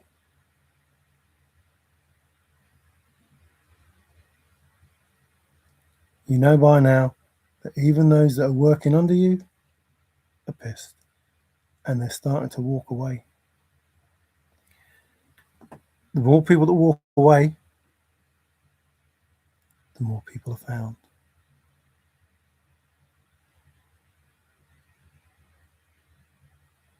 What did I just say? It was nailed down.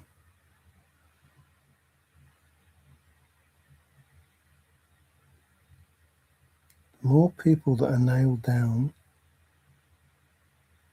the more people are saved.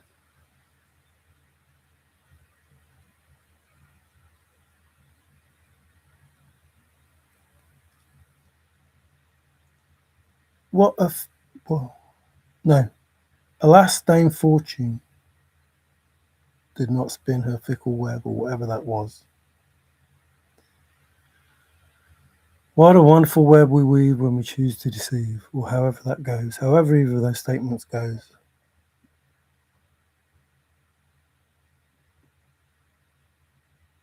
The fact that there is a web,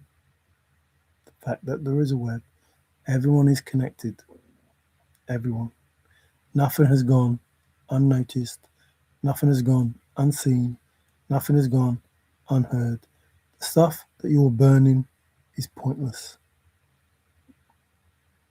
Everything is already known. There is already evidence. That's like, I don't know, there's 100 pages of evidence and you burn 75. But those pages that you didn't have, or, you know, even if you're not burning pages, you're burning USB drives and whatever you call them. Even if you're just doing that, even if you're doing that, there is evidence that is more damaging than the stuff you're trying to hide.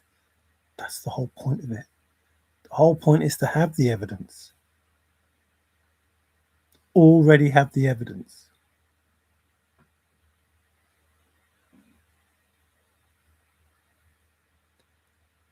Don't seem to understand how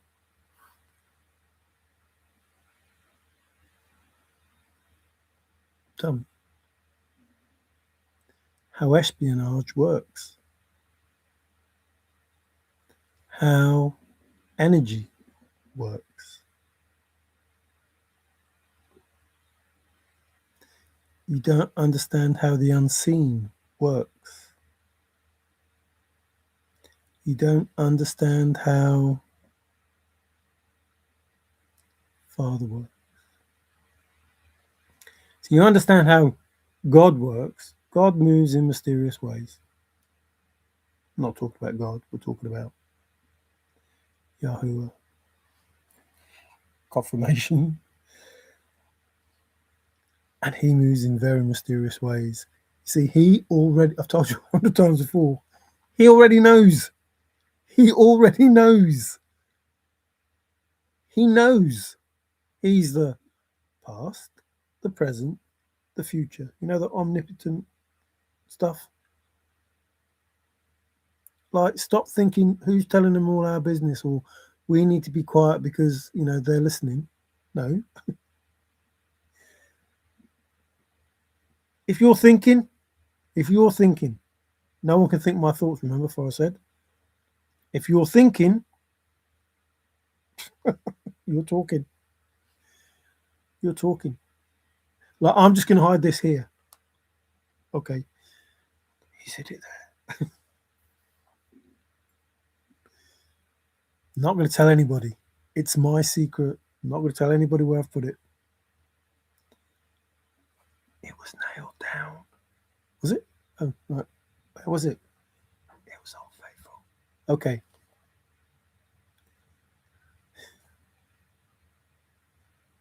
The answers I already know. What does that mean?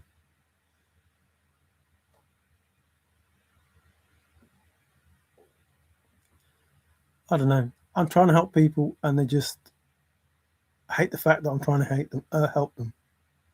They hate the fact that I'm trying to help them. I don't know. Make it make sense. Like, it should have been me. It wasn't you. Get over it. It should have been you. You should have done the right things. Get over it. It's not going to help you by, remember the bag. Remember the bag. It's not going to help you by holding on to the bag. Let it go. Let it go. Your life would have been so much better. You know it. I know it. I know you tricked. I know you tricked them. I know that. They know that. Both of you, get over it.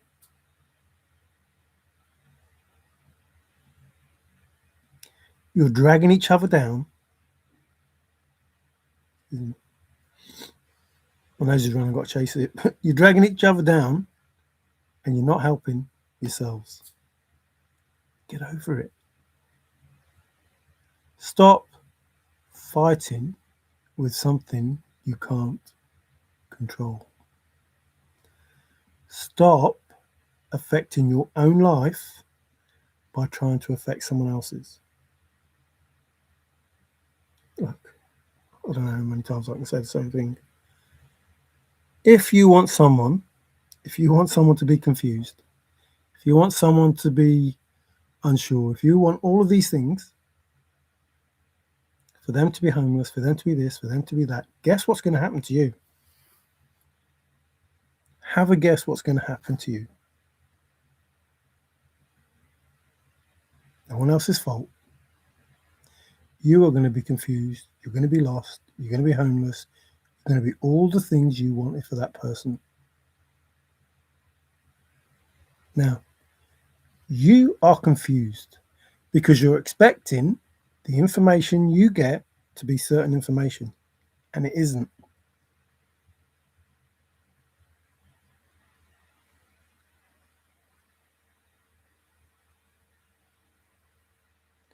Are you getting the wrong information? Are you being told something you don't understand? Remember, thrill of the chase, words don't mean what you think they do. Nothing is as it seems. You want it to be a certain way. You want it to be a certain way. And you're getting information that says it's a certain way. And yet what you're seeing in real, in front of you, what you're seeing is not what you're being told.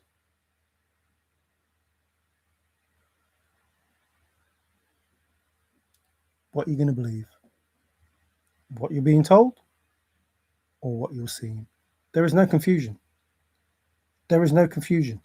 Everything you're doing is not going to work. And you're confused because it's not working, except it is working. It's working on you. Oh, come back to me. I love you. Blah, blah, blah. Who's it working on? Who is it working on? Like, look at the reality around you and see it for the truth that it is. Stop doing the things you're doing. You won't feel the way you're feeling. Stop doing the things you're doing. You won't lose the things that you're losing. I'm not saying that to be clever. I'm not saying it to be smart. I'm not saying it to be one up on you. I'm not saying it to upset you. I'm not saying it to trigger you. I don't care how you feel. I don't care what you think in that sense that you think it's me. No, it's you. And I'm saying it for your benefit, not mine. I'm not saying it to be better than you. I don't want to be better than you. I don't care. I don't think anybody's better than anyone else. The only way to stop it, I can't stop it. You're doing it. You're throwing the stones and hiding your hands and throwing the stones and hiding your hands and keep going, ow, every time a stone hits you. And you're saying that I'm doing it, or whoever it is, doesn't matter, all around the world, you're all doing the same things. Stop throwing the stones. Stop throwing them. Stop doing the things that you're doing and blaming other people. Then your life will get better. Or, no, that's a lie. Your life won't get better. It just won't get worse.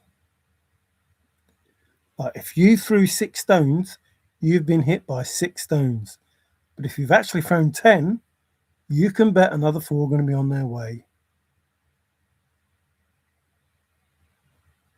And if you'd only thrown 6, you'd have got hit by 6. And if you throw 20, you can bet there'll be 14 on their way. And it will get worse the more you keep doing stuff. It isn't those people that you're attacking that is the issue. It's because you don't recognize the blue sky from the black sky. You don't recognize it. You don't want to recognize it.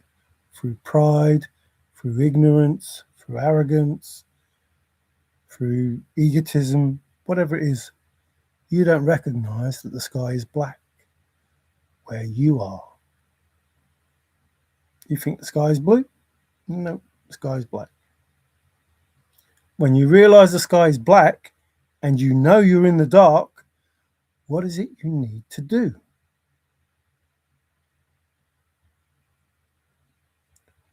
Some self-assessment, some, I don't know, searching to find the light, the real light. You need remember, advertising on the light bulb, an aha moment. Forrest told us. You need an aha moment. Because what happens during an aha moment? Not pulling the chain for the toilet. The light goes on. The light goes on. Aha! On goes the light. You come out of the darkness into the light. You realize the place you're in, the sky's black. In order for me to see, I need to find the light switch. That aha moment that says, my life is dark. My life is black because I have no light. Remember those videos I did in the dark? Do you remember them? Remember those videos I did in the dark? How dark was it? Where was I? Was I in the dark? Was I trying to tell you something? That even in that darkness that I was in, there was a little bit of light. There was a little bit of light. And in some of the videos, the light was too bright. Like, it wasn't helping me. Didn't make me look, alive. Wasn't good for me that the light was the way that it was. Wasn't doing me any favours. Listen, in everything that I do, there is a message. There is a message. You just have to, I don't know, listen, see, understand, take in what it is that I'm saying. But you are in the dark. And until you get that aha moment that says, everything that's happening to me, shit, it's my fault. I'm allowing it to happen. Whether you're doing it or whether it's being done to you, it's still your fault. If you're letting people do stuff to you, your fault. If you're letting them, call your power back, say no. If you're going in and you're getting beat the crap out of every day and they say, oh, I'm so sorry, forgive me, and you go, okay. What? No. No, I don't forgive you. It's not okay. Piss off. Oh, you've got nowhere to go. That's why you don't do it. And you've got no faith then, have you? That someone or something is going to look after you. Because you need to learn the lesson. You won't learn the lesson. The lesson is not, okay, I'll forgive you. I'll stay here because I've got nowhere else. I'll suffer because there's nothing else. There's always something else. Because if you truly, truly, truly want it, and if you ask out of that trueness, you'll find your life will change. But you have to learn the lesson. It's not all love and light. You don't have to forgive anybody for treating you like shit. You just don't. And you don't have to believe anyone when they say they will change.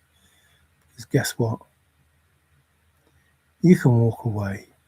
And if they change, and if they're better people, you can bet your bottom dollar that they will walk back into your life that changed person. Because that's how it works. So stop it. Stop this bullshit. I'm trying to fucking help you. Trying to help you see the light. Even though you think you are in the light.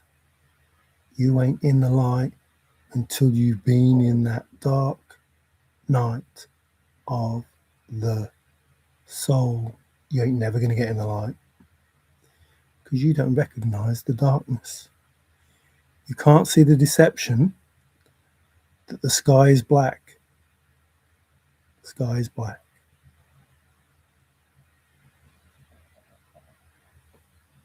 Know thyself is the first thing that you need to do. If you're telling yourself that the sky is blue, you don't know yourself. You don't know yourself. You are imagining something that doesn't exist because we all have darkness in us. All of us. So I said,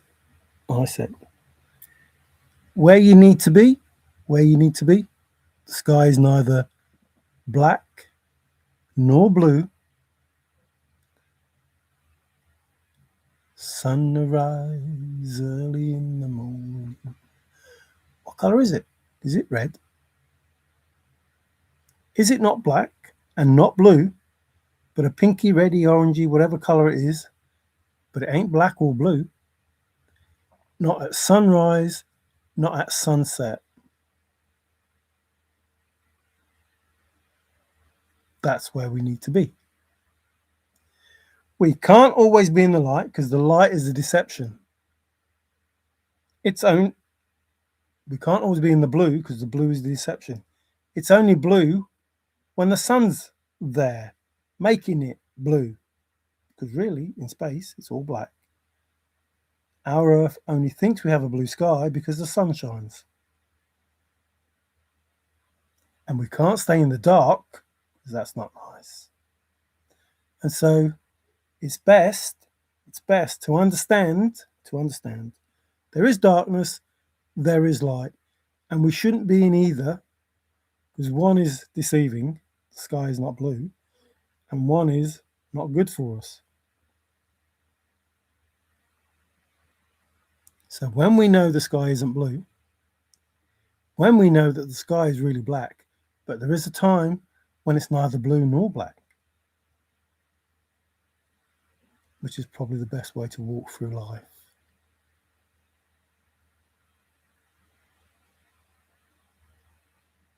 And when I say probably, I mean it's the best way to walk through life. When you are fully aware, when you are, remember, when my awareness took its first steps, when you are fully aware of the path you're on. And your effect, can I affect the future? Your effect on you and those around you.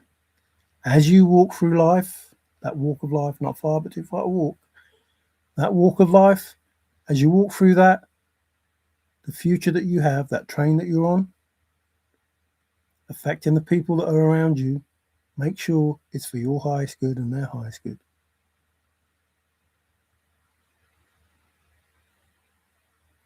That's it. That's it. That's all you need to know. The sky is black. The world is dark, full of darkness. So much darkness. The world is full of darkness. And you can step into that darkness, but you don't have to stay in that darkness. And you don't have to hurt people unless they want to be hurt. You don't have to hurt people. And you can walk in the light and you can walk in the dark. And you can walk in the light, dip your toe in, dip your toe in, dip your toe in, dip your toe in, and go through the middle. But if you don't understand, the sky is black. It isn't all love and light. It isn't all love and light. It can't be. If it's all love and light, you wouldn't know. You wouldn't know anything other than being blind. You wouldn't be able to see where you're going. There wouldn't even be a shadow. There has to be a shadow. If there's light, there's shadow. If there's light, there's shadow. There's darkness. You can't escape the darkness. It follows you everywhere. It's your shadow. The shadow knows there is always darkness. You can't escape it. The only time you escape the darkness is when you're in the darkness. That's the only time you escape the darkness, when you're in the darkness, because there is no shadow. And the only time you can find the light is when you're in the darkness. So the darkness has to exist. You can't escape it. In the light, there is always shadow. There is always darkness. You have to accept that shadow. It will be with you wherever you go, unless you stay in the fucking darkness. Then there is no shadow, but there is no light either. Unless you have an aha moment. Now I'm telling you the truth. I'm not lying. I'm trying to explain it in the way that you understand it. There is always darkness. It follows you everywhere you go. It is your shadow. The shadow exists inside of you. And you better fucking well understand it. And you better fucking well accept it. That no matter where you go in the light, your shadow goes with you. Always. If you walk in the light, your shadow goes with you. And you can cast a bigger shadow or a smaller shadow. That's up to you, depending on where you walk in the light and how you walk in the light. But trust me, the darkness follows you. So you are always going to have that darkness. Always. How much of the darkness? That's up to you. But to say that it's all love and light, bullshit. Bullshit. Can't just be light. It can't. It's impossible. It's impossible. There has to be shadow. Has to be. But if you want to stand over people, casting your shadow, confirmation, casting your shadow and causing them to have a tower moment, then shame on you. In other words, be aware of your shadow. Be aware of the darkness in you and don't hurt other people with the darkness that's in you. Unless those people say, please, please hurt me, please hurt me. But don't say it for them. It's up to them to choose. You don't decide what your darkness wants for another person. You don't decide where you cast your shadow. You just don't. And you need to be aware of where your shadow is going to fall. It's called consideration. So I've told you the truth again, 5 years. And I'm telling you to help you because the thrill of the chase tells you about the darkness in this world that exists within you, exists within me. Now, if there's more darkness than light, that's not good. That's not good. Unless it's for the highest good of you and the highest good of everyone around you. If the whole world wants to go back to the darkness because it's for the highest good of themselves and the highest good of everyone else, then maybe we just remove the source and leave you in the dark. Or you can call on the source and accept the light and the dark that exists within everybody, but not the evil that exists within a few. And don't bow to the evil because there's some darkness in you. Don't give in to the blackmailing, don't give in to the bribery, don't give in to all of this fucking bullshit and create a bigger shadow. And then feel guilt, shame, and whatever else that you feel because you did those things. If you did them, accept it. This is what I did. I understand. Go through the process and then stay in the light. No one's going to judge you. That's the whole point. You're not meant to be judged. That's a matrix thing, an old matrix thing. This judging bullshit, this keeping up with the Joneses bullshit, this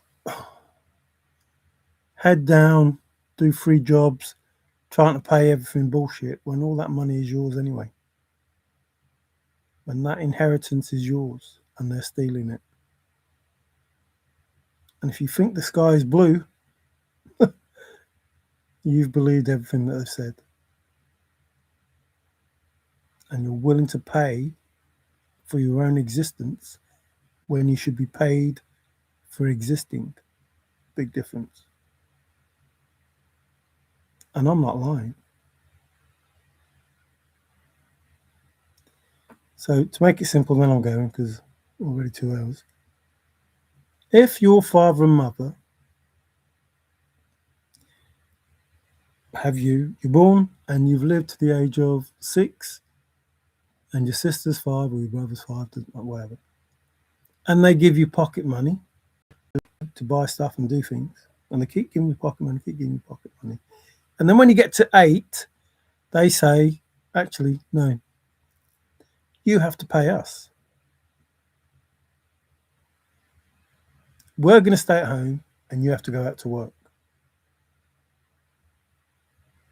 Do you think that would happen? Do you think that all the parents would turn around and go, oh, well, 8 years old, that's enough. They can go out to work and we'll stay at home. and they can earn the money for us? No? Well, why do you think he'd do it? Or mum would do it? Why do you think that? Why do you think that these creators, well, the children, remember, these creators would make us work to live, make us worship them, even though we're their children? We've got to work for them, and we're going to be punished if we don't do the work, if we don't pay our tributes and our worship to them. Don't you think that mother and father would just, I don't know, support us, help us, love us through our journey? Do you think that's possible? That there's a mother and father and they would help us and support us? Or do you think that the powers that be, the God, the mother, however you see it with this God person, thinks that we should be on our knees, worshipping and working to pay for him to exist? I don't seem right at all. Like these people that go to church give thousands of dollars, thousands of pounds, whatever it is, for God to exist, the creator of everything. The creator of everything. These pastors say, oh, yeah, you need to pay your tithes, you need to pay this, you need to pay that, because you've got to go to God. Wait, what? What? This all powerful creator that created everything needs money. Well, what's he going to buy with it? What's he going to do with it? What's he going to do? Go Walmart? I don't think so. So you believe the lie, and you haven't got time to understand what they're doing because they throw more lies at you. Within the food that we eat, within the air that we breathe, within the water that we drink, within the hospitals that we go to, within the courts that we go to, all of it's a lie. All of it is scripted. The wars that you see, scripted. The illnesses, scripted. The viruses, bullshit. The cures, bullshit. Everything's an agenda. Everything. Everything that they tell you and show you is an agenda for them to be God.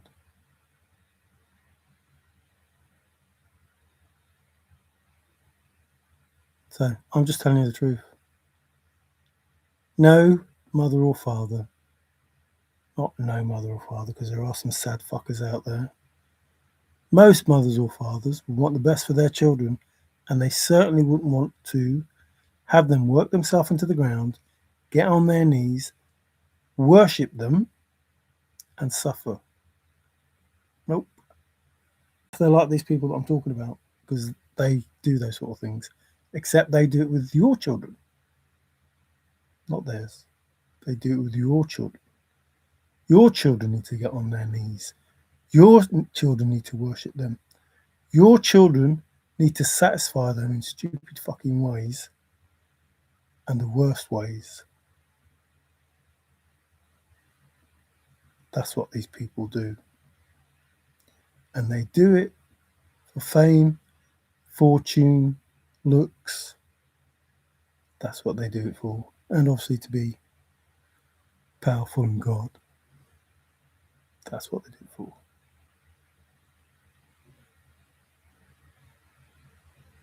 And it sickens me.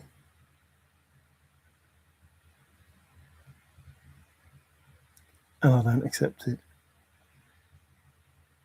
And I ask that you don't accept it. And I ask those that do, that they change their ways and reject it, because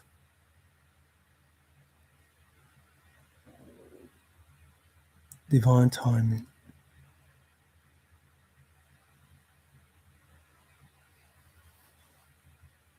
It's happening. Have you noticed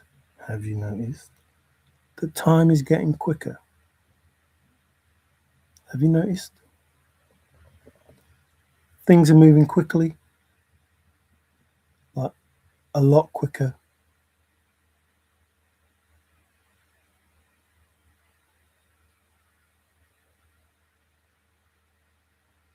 We'll get into that divine timing moment.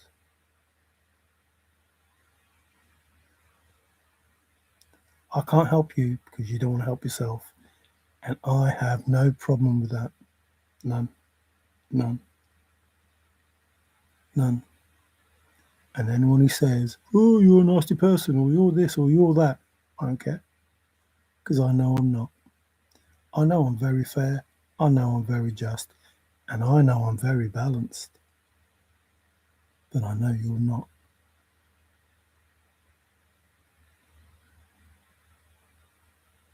Now, the problem is the way this matrix worked. Hurt people hurt people. So those people you hurt are going to want to hurt people, and we can't have that. It's just a never-ending cycle, isn't it? That's obviously what you want, for hurt people to hurt people, but that stops too. There's going to be no more hurt people hurt people. Ain't going to happen. Except in your world. Except the people around you that are going to get hurt will start hurting you. So you know what it feels like. It's not punishment. It's a lesson as to why you shouldn't do certain things.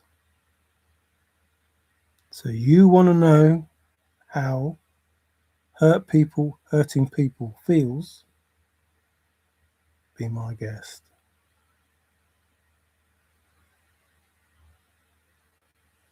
Them dominoes will fall and you will learn the lessons because I am a good teacher. I told you, look at my videos, I told you, you will learn. You may not learn when I'm telling you, like the point that I'm telling you, you might not learn. But sometime in life, in the future, if I can affect it, sometime in life, you'll look back and go, fuck, that's what he was saying. I should have fucking listened. I'm going to listen now. And then I'll become a good teacher. Not because I want to become a good teacher, because I want to help people. I don't want the accolades. I don't care if you never mentioned to me, oh, Marion, you know, when you said this, this, and this, I did this, this, and this, and my life improved. I don't want that. That's not what I'm doing it for. I just want to help, let it happen, let people enjoy themselves, let them be happy, happy, happy, happy. Job done. It doesn't matter if anybody, nobody, ever says to me, you helped me, Mario. I don't care about that. I just care that you're in a better position after I've said something than you are before I've said it. And I know, I already know at some point you will be. You know how I know? Because you are always going to remember the bad things that you did, because they're going to come back. What you put out, as you reap, so shall you sow, all of them things. They're going to come back to you to a point where you'll go, I need to stop doing what I'm doing. I need to think carefully about what I do because it seems to follow me, shadow, darkness, everywhere I go. Truth is truth. Oh, somebody gets a hug. Thank you, Captain. Who's screaming? The earth dies screaming. If they can't see it, they were not meant to.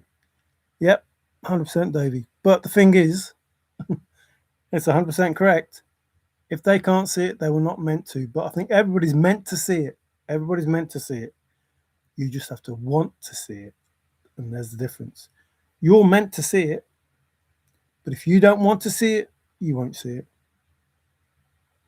But there will come a time in this life or the next life, however long it takes for you to go through that, what you consider to be suffering, I consider to be learning, because remember, I went through it. It was a learning experience for me, not suffering. Although at the time it seemed like suffering, but now I know that it's learning. It's teaching me something. At some point in time, what you call suffering, because that's what you'll call it, I'm suffering, I'm suffering, I'm suffering, I'm suffering. And then you get to the point where you go, oh no, I'm learning, I'm learning, I'm learning, I'm learning. That's what it's meant to be. Because guess what? As I've already said, Earth is a school. Earth is a school. We're here to learn, which means darkness and light. Can't learn one without the other. We're supposed to learn the darkness as much as we're supposed to learn the light, but we're not supposed to affect people. We're just supposed to understand what it feels like to be a human being on this planet. That's it. Excuse me, confirmation. That's it. This is school. And I know I'm a good teacher. And at some point in your life, or your next life, or the life after that, whenever it is, because you're going to have that knowledge inside of you that says, oh, it's because I've done this in the last life that I'm suffering this in this life. You'll remember what I said and go, crap, 300 years ago, Mario said, remember what Forrest said? I wish I was born 100 years earlier.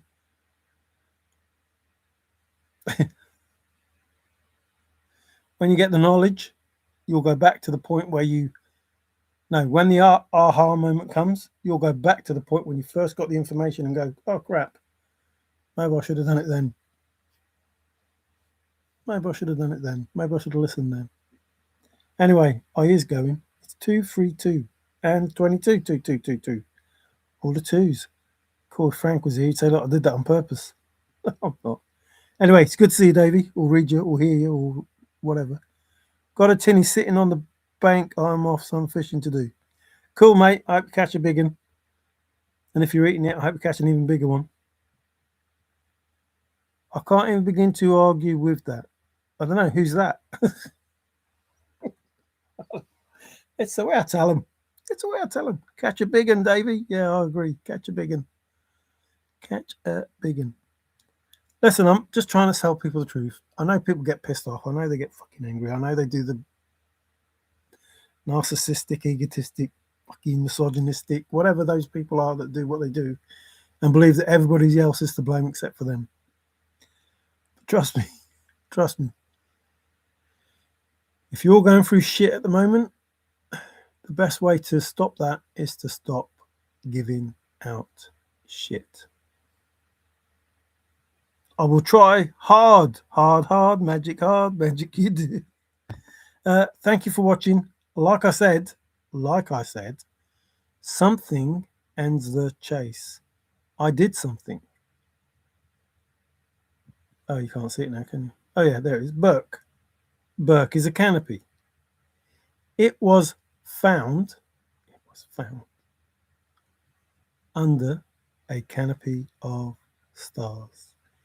It was nailed down, reporting to Forrest Burke Fenn, lush forested vegetation with a Burke, a canopy, in it. That forest and that fen, there's a canopy in it, which is a Burke. And it was nailed down. Found. It was nailed down, reporting to Stars Major Forrest Burke Fenn. That was the answer in the Medium article. And Forrest said, if you don't have Begin It Where Warm Waters Halt nailed down, you have nothing. If you've been faithful and nailed down the blaze, blaze of faithful, blaze. If you've been faithful and nailed down, found the blaze. It was nailed down, reporting to Major Forrest Burke Fenn. Something ends the chase. If you don't have it nailed down, you have nothing. If you have it nailed down, you have something. Something ends the chase. Someone had begin it where warm waters halt nailed down.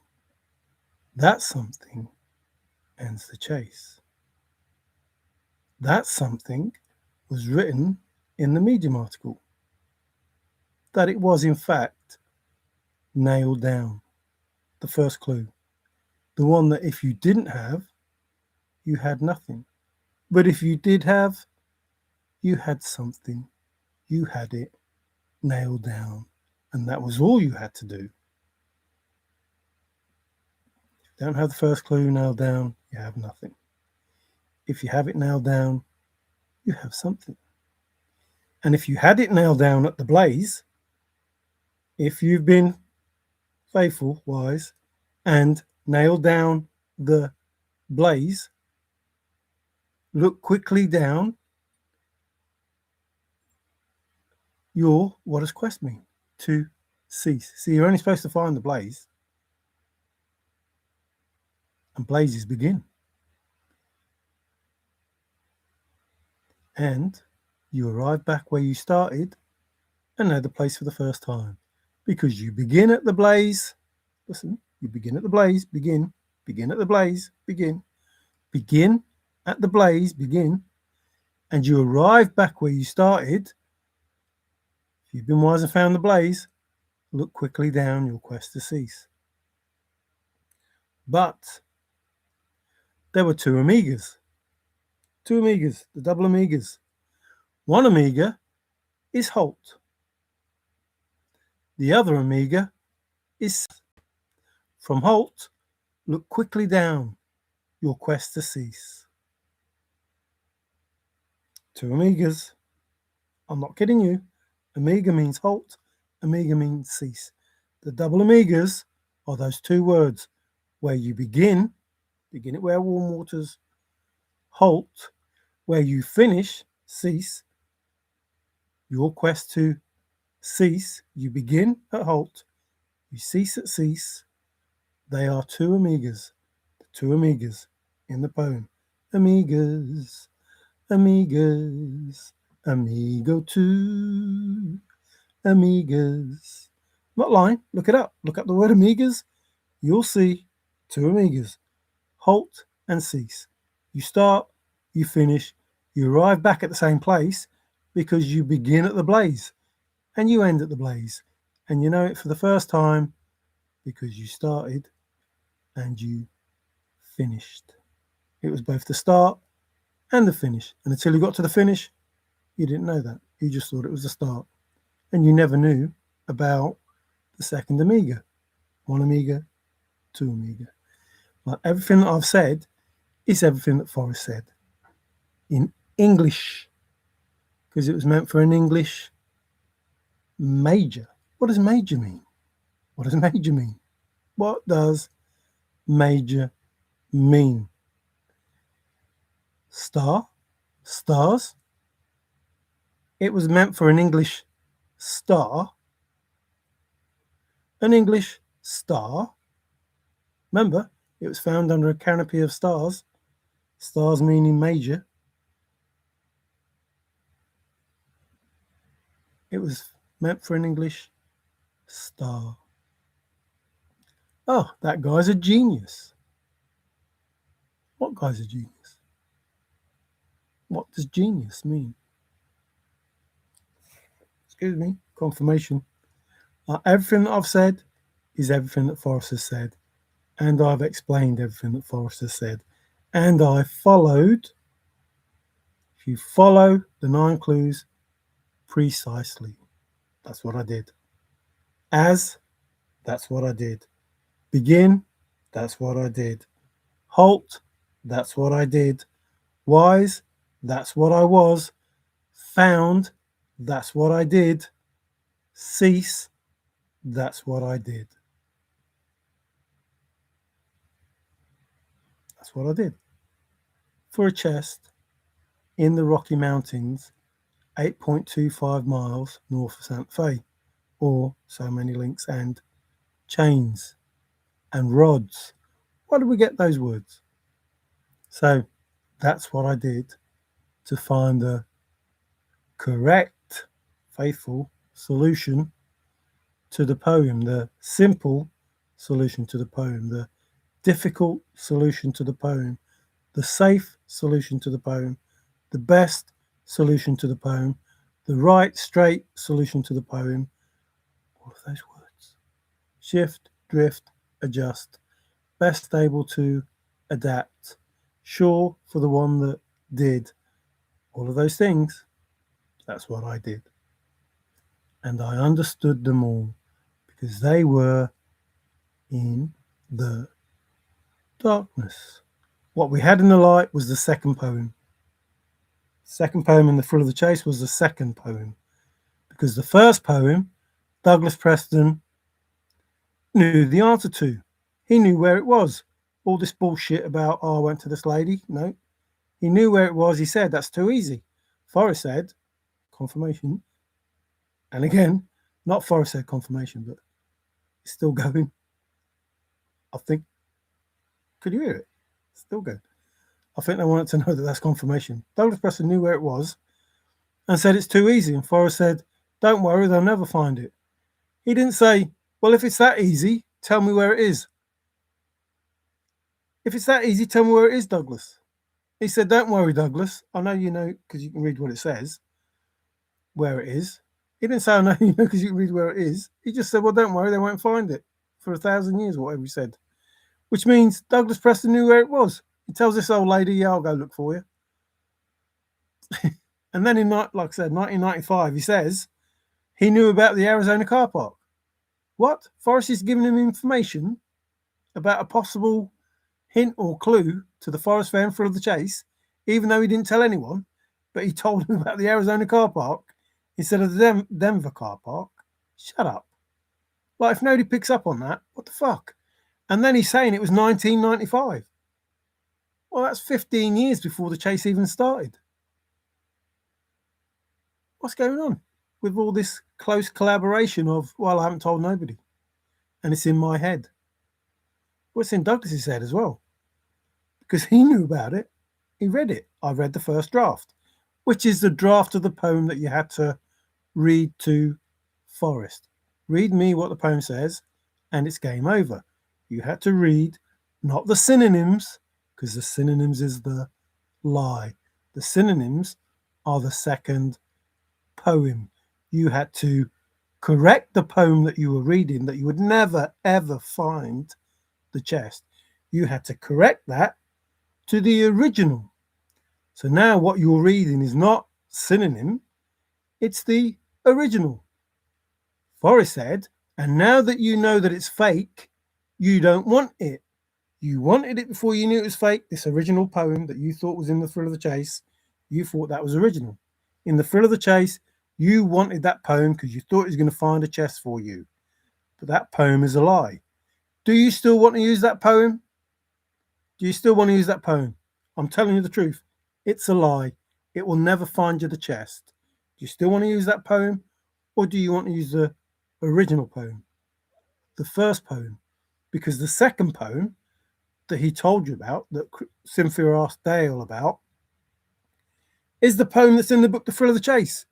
If you read that poem, Dale's going to know, 100% he'll know, that Forrest Fenn wrote it. 100%. You read that poem, as I've gone alone in there with my treasures bowled, I can keep my secret where, he'll say, yeah, Forrest Fenn wrote that. But if you read the original version, this is the second poem, remember, in The Thrill of the Chase, the original version was never written in the book The Thrill of the Chase. Just wasn't. That was the first draft. That's what you needed. So I've told you the truth. Over and over, I've told you the truth. Now that you know that the poem in the book is fake, do you still want it? Forrest told you you wouldn't. The poem is fake. I'm telling you the truth. The poem is fake. You'll never find a chest with that poem. ever, unless you listen to what Forrest said and follow the 9 clues precisely, which is synonymed. Proven with the first word that's in there, as. So you had to read the original version of the poem to solve the poem. If you had the second version of the poem, which is in the book The Thrill of the Chase, you couldn't do it. Impossible. It was designed for you not to find a chest. You're never going to find a chest with those words. Nothing is as it seems. Words don't mean what you think they do, and nobody will find it for however long he said. I'm telling you the truth. That's the truth. And all of my truth, the truth, not my truth, but what I've spoken to you, is in alignment with everything that Forrest said pertaining to that poem. You're never going to find it using that poem, ever. And you know how I know? I came into it after all you people were trying to solve it for years and years and years, and there was no correct solution. There wasn't a correct solution to the poem in all those years. That's impossible. It's only supposed to be difficult. 9 years. There's only so many warm waters halt that you can have in those 4 states. There's only so many. And with the thousands of people that entered it, I think they would have all been used. Even the clever ones, even the obscure ones, even the ones that everybody thought, well, no, it can't be these because everybody goes to this, so I'll go to this and I'll do this. There's only so many canyons. There's only so many Homer Browns. Within the 9 years before I went into it, or the 8 years, or whatever it was, 9 years, I think I came to the conclusion that it was 9 years. 9 years, I'm thinking, hang on, that can't be right. You can't, if they can't solve the poem in 9 years, with all these thousands of souls, and it's said to be 350,000 or whatever, 300,000 people. If 300,000 people in 4 states haven't covered all the warm waters halts, all the Homer Browns, all the Canyon Downs, all the Andes ever drawing nigh, all of those heavy lows and water high, there's only so many of them. They must have all been done. So either it is fake, it's bullshit, or there's a different way to solve the poem. It turns out there's a different way to solve the poem, especially when Forrest says, read me what the poem says, and it's game over. So it's game over. Thanks, David. Glad I could help. Why do you keep making the same VUDs? Because people don't listen. This isn't the same video. This is a different video. This is the video with Burke. So it's a different video. They're the same words. Remember, another proof of Forrest. Forrest had to give you the same words, had to give you the exact same words. Had to give you the exact same words because he was telling you something. I'm using a different word. This word was canopy, and I'm giving you the word Burke because it tells you who the solver of the poem is. Me. It was nailed down, reporting to Major Forrest Burke Fenn, written in the medium. Remember, me in the middle. Medium is middle. I'm telling you who solved the poem and how it was solved. I haven't done that video before. This is a different video. Totally different video. And if people listened, they would know this is a totally different video. Because I am saying something ended the chase. It was beginning where warm waters halt was nailed down. The first clue, nailed down. If you didn't have it, you had nothing. If you had it nailed down, you had something, and something ends the chase. What is that something? The truth. The truth ends the chase. In it where warm water's halt is nailed down. In the Medium article, the finder, the real finder, real finder. The story is real, the treasure is real. The real finder found it under a canopy of stars in the lush forested vegetation, which is the real finder.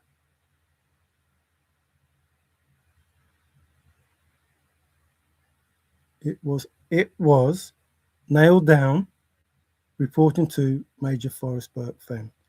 The real finder. What does it was mean? It was nailed down, reporting to Major Forrest Burke Fenn. Taking the canopy, remember the canopy is in the lush forested vegetation. Canopy being Burke, his name, put into lush forested vegetation in the forest and the fen, putting the Burke in, and the stars being the major, is the truth. That's how it's found. The person that found it was me in the middle. Medium is middle. Me in the middle. A memoir is me in the middle, me, Mario, a memoir, me, Mario. Me's in the middle of a memoir. If you look in the mirror, you will see it. If you don't see a piece of yourself in the mirror, then fuck off. You did not solve shit. But I can see a piece of me in the mirror. When I stick a mirror there, it says me, Mario. I put in an IOU in the chest, and then I took it out. And with the word Ma, adding that IOU, you get Mario. Mario. The U. What's that? Oh, it's an Amiga. Amiga. Omega. Omega. Ooh. Yahoo. Ooh. A Amiga. Mario. But Mario. But I took it out. I mean bad language. If you take that Ma, what does it spell reading the other way around? Does it spell ram? Of course it does. What is the ram? Is it Aries? Is Aries Mars? Have I not said that I am Mars and Mary? Everything, written by a high hand, remember? Everything leads back to me, including Mario, URFF. There is no doubt, none, 100% fact, that poem was designed for one person. And it was a Job interview. Someone who's going to be stripped down to fuck all by this fucking evil entity, stripped down to fuck all, but he would have faith. He would stay faithful. Life, the thrill of the chase. Remember, thrill is life.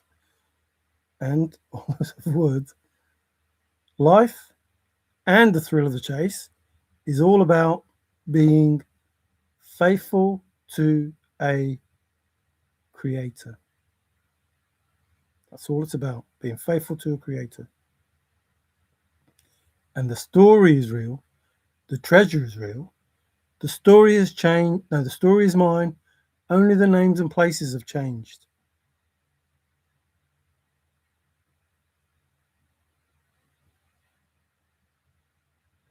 excuse me, confirmation. What's that saying? I'm not going to tell you here, but it is definitely telling you something. The story is mine. Only the names and places have changed. The story is mine. Which story is that?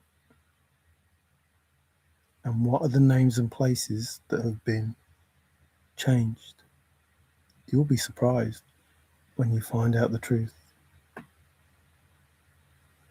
Now, those people who run this world, whenever they get to hear this, they will know.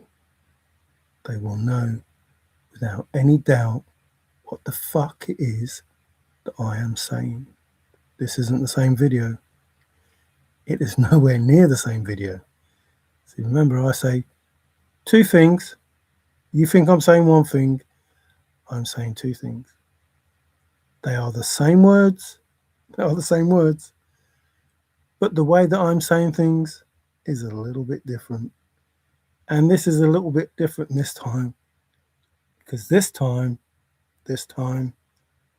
it's nailed down.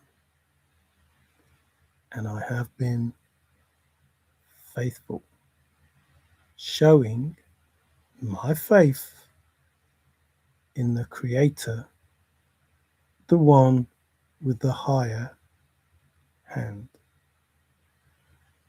If you have any doubts at all that I'm telling the truth, I don't care. If you believe me 100%, I don't care. I don't need validation from anyone, no one. I am my own being, and I know full well the whole truth. The whole truth. Not just the further chase, not just the trove. I know life. I know death. I know the whole truth.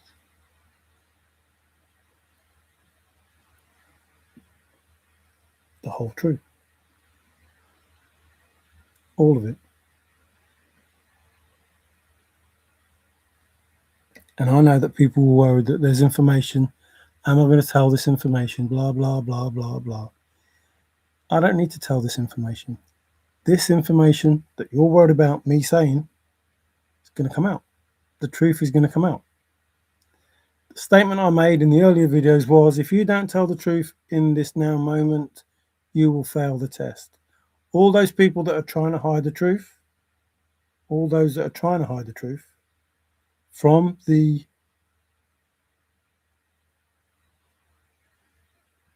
legal forces, so from the people that are doing land law, because the spiritual law is already sorted, hiding it from the people who are doing the land law, trying to find the truth on the land, those people who are hiding that, oh, they're in trouble.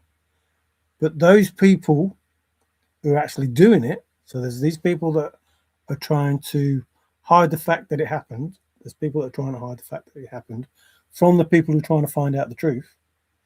Those people are going to be in trouble, big trouble, because they're trying to stall these people solving what's wrong with this fucking planet. But those people that are doing it, who have done it for hundreds of years, thousands of years, those people that are doing it, when you see them come down, they're going to come down with a bump. They're going to come down with a bump. And they're going to have to watch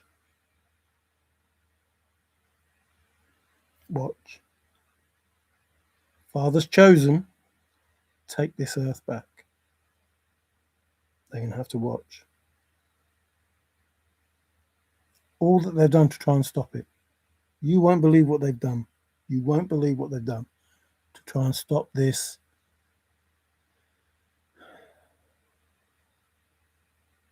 evolution. I was going to say creation, but evolution. Because it's already been created and it's been halted. hasn't it?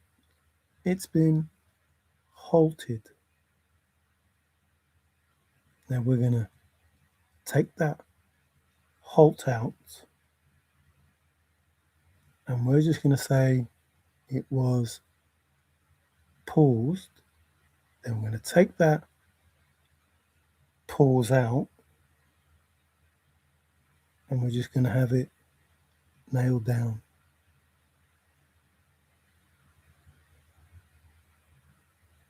The truth is known.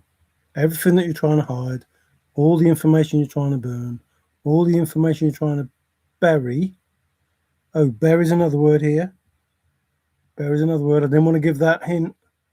Bury's another word for canopy. Forrest knew that if somebody looked up the word bury, they would find the word canopy and they would find the word Burke. Remember I talked about Burke being Calamity Burke Jane in Dead Wood, in wherever that is, Dakota, where Mount Rushmore is or whatever. Did a video about it. So the information, he even talked about this, the pocket, the person that was doing the strangling, the cocoon,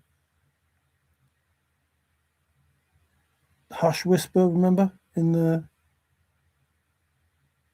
fucking chat, hush hush in the chat. The makeup is, false advertising, etc. He would ditch his plane. So he didn't want people to know. If everybody looked up the word bury, they would find this word straight away. And they would certainly find the word canopy. So if you had anything about you, you would go, well, hang on, why don't you want people to know the word bury? So that's the truth. Hawaii 5-0.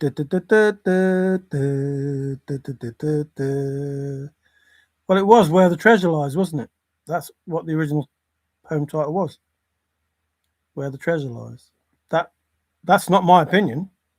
That's what it was, Where the Treasure Lies.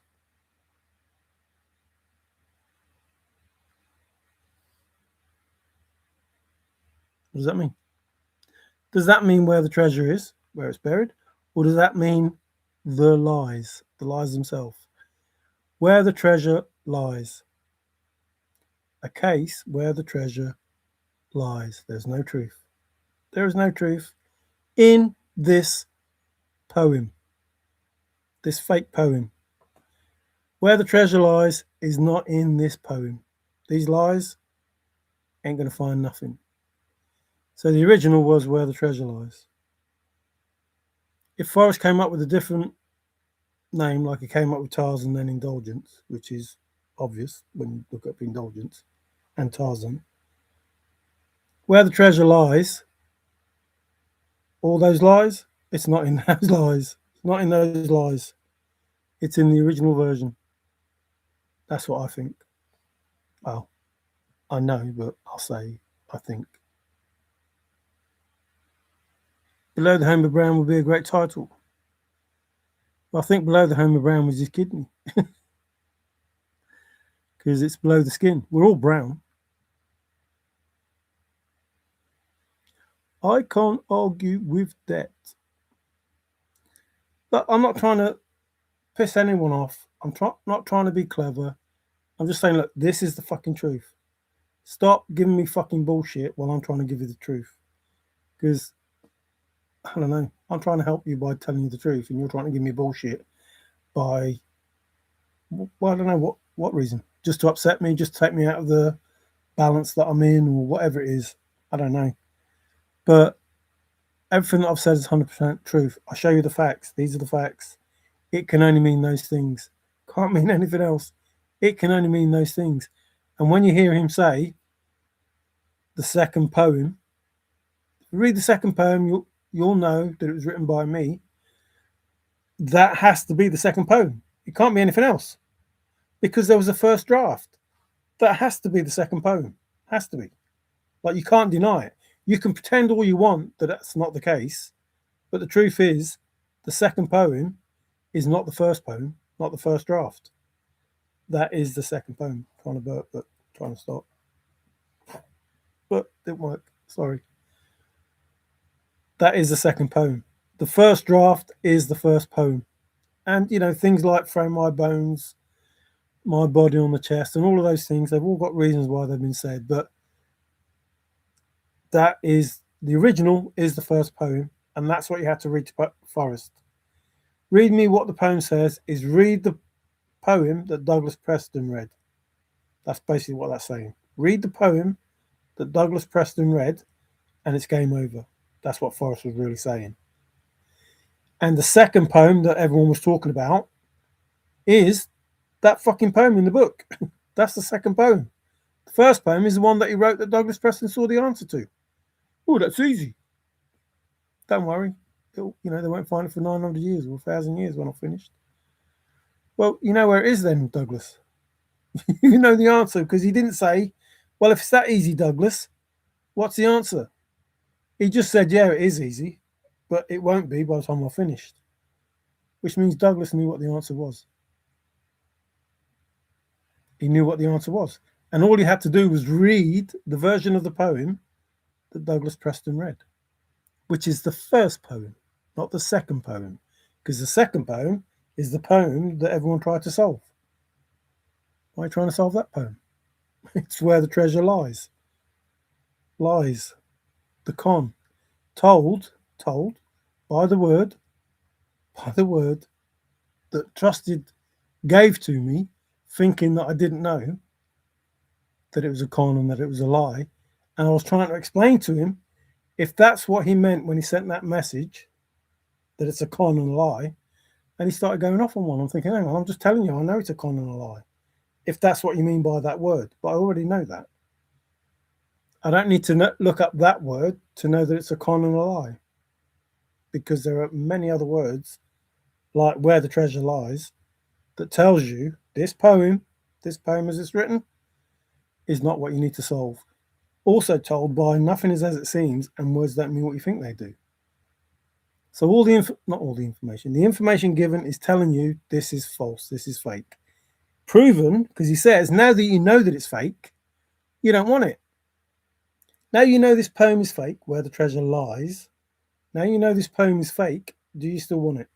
You cannot solve the poem like this, is basically what he's saying. The way that it's written, you can't solve it. It's not meant to be solved with these words. I looked up all the words in the poem, and these words in the poem, they won't help you find a chest. They just won't.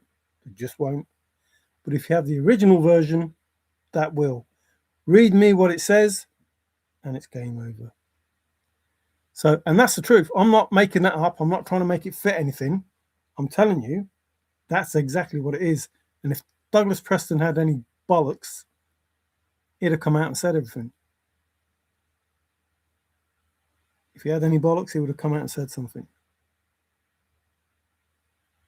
Because this is not fair on nobody.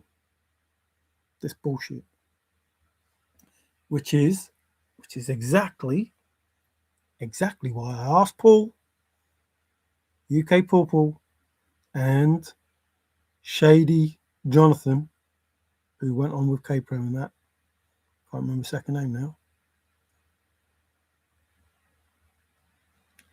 Why I asked them, should I go on and do videos?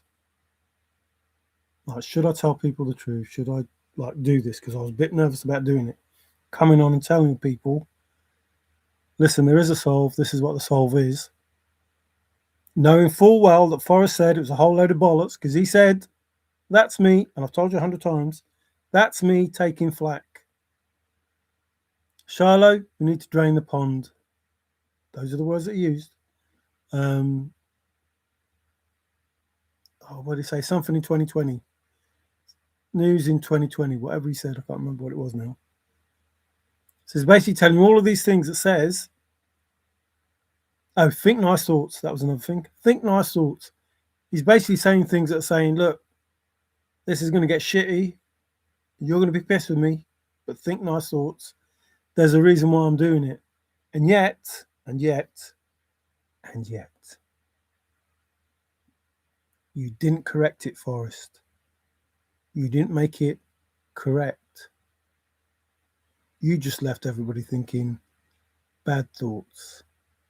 You just left the finder to take the flak. That's what you did. That's the truth. When you drained the fucking pond, you left the finder to take the flak, and you never once stood up for him. Even though you had many, many occasions to do the correct thing, you left the finder hanging. Not only did you leave the finder hanging, you were never the lead plane. You weren't the lead plane when you went down.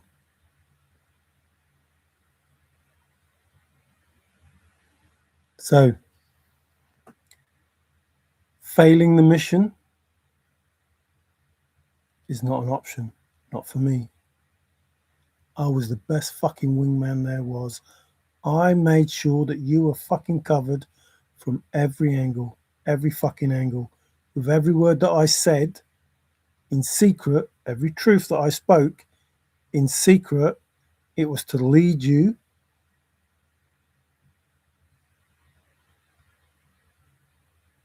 as the emperor you were, the spiritual emperor.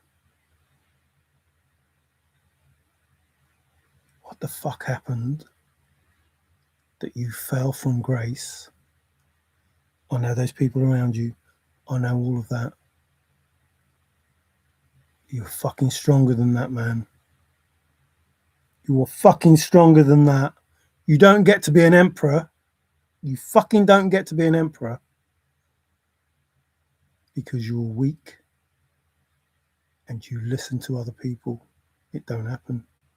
It don't fucking happen. You never get to be an emperor. You never get past the knight and the fucking queens and the fucking kings to be an emperor because you're what? Tired and weak? We are all tired and weak. We have all been through the fucking mill. When you get to be an emperor, it means something. Not just to you, not just to you.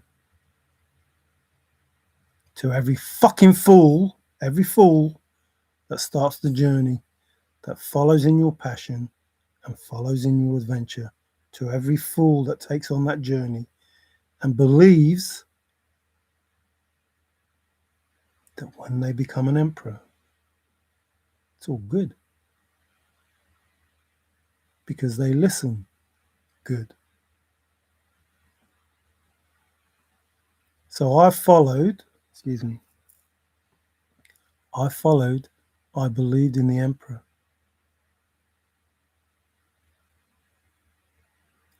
Not that I was a king, because I wasn't walking that journey.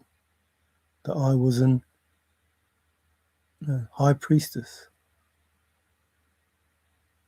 Not a high priest, not a king. I didn't go on the journey for me. I didn't go on the journey because I didn't know nothing. I went on the journey because the answers I already knew. I needed to have the intuition. I needed to have the answers I already know. Because on my journey, that might not have led me to be an emperor. That might have led me to be an empress. The empress that was supposed to meet the emperor. And the emperor was supposed to take care of the empress. And together, affect the future. And you left the high priestess to do it all alone. That's what you did.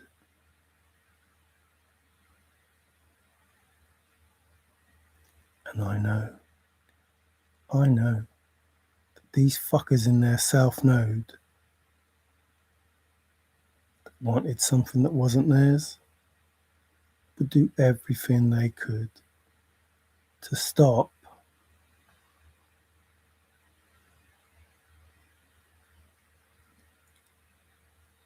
not about the abundance.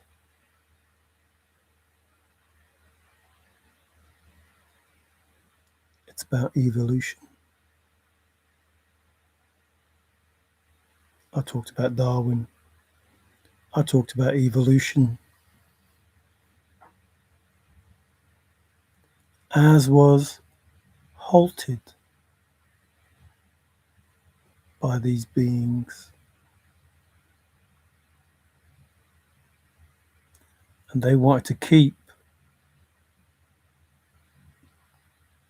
Father's abundance, confirmation, the meek inheritance that we're supposed to all have. We're supposed to get paid for existing. We're supposed to have all that we could ever want. But some beings on this planet wanted it for themselves. All the gold, all the money, all of it, everything. Everything they've stolen for thousands of years, and everything they're going to steal or try to steal for the next, whatever. Not on my watch. Ain't going to happen. Everything that you have stolen for these thousands of years, that's given you trillions and trillions, no. You are all known. The straw man that you use, known. Everything will be put correct. The land and maritime law that you used to steal our inheritance, our birthright, will be correct. Everything that you have, if that is what it takes, will be taken from you and given to all those that it has been taken from. And the fucking history that has been agreed on by those fuckers that have the money, that's going to be changed.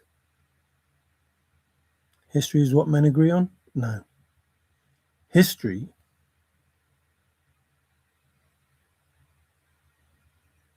can be changed by a being that could be in the past, the present, and the future. History is going to be the truth.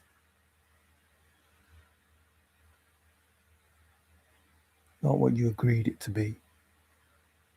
It's going to be the truth.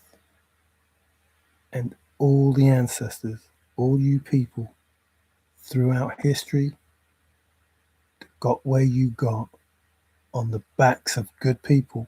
Remember, you did it by using our energy and hiding all the shit that you did and placing it on us. You hid under that umbrella. Umbrella. No, you hid behind the skirt. That's what Candy was talking about. You hid behind the skirt. You hid behind the high priestess. Empress, however you want to look at it. You hid behind that lady, that feminine. You fucking hid behind from her and you stole from her and you used and abused. You did some really shitty things. Really shitty things. And you stole our world and you stole our future. And you made us live in a shitty past. And you took away our freedom. And you made us pay for energy that is free. And you kept us trapped like fucking monkeys in a cage. Because it made you feel better. Now, I'm not a vengeful person. And I'm not going to put you in that cage that you put me in. but I am going to call for judgment. And if the judgment is, that you end up in that cage, then so be it. So be it. You are disgusting. Seriously, disgusting. And I've said, it's not all love and light. And I don't have to not love you as a being. Don't have to not love you. But I don't want to be anywhere near you. Because I can't fucking trust you. Just like I don't want anything to happen to lions. I won't be anywhere near them, or snakes, venomous spiders, or whatever. I don't want anything to do with them. But I don't wish them any harm. I don't wish them any harm. I do not wish them any harm.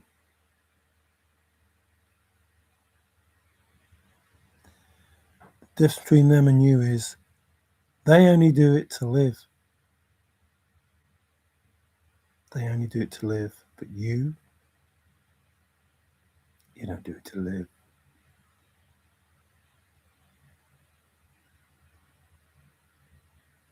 Trillions you've got, trillions.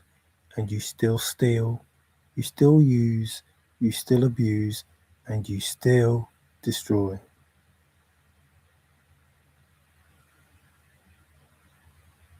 The innocent children, the good women, not, well, yeah, the good men, but it depends how you look at that.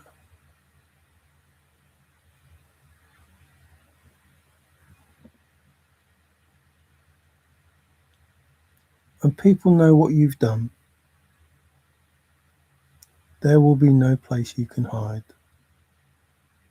because you didn't have the balls to admit how bad what you did was.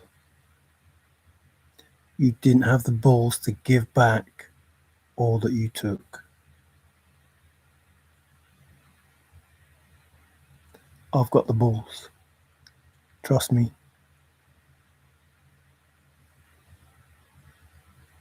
If you don't give it back, it will be taken.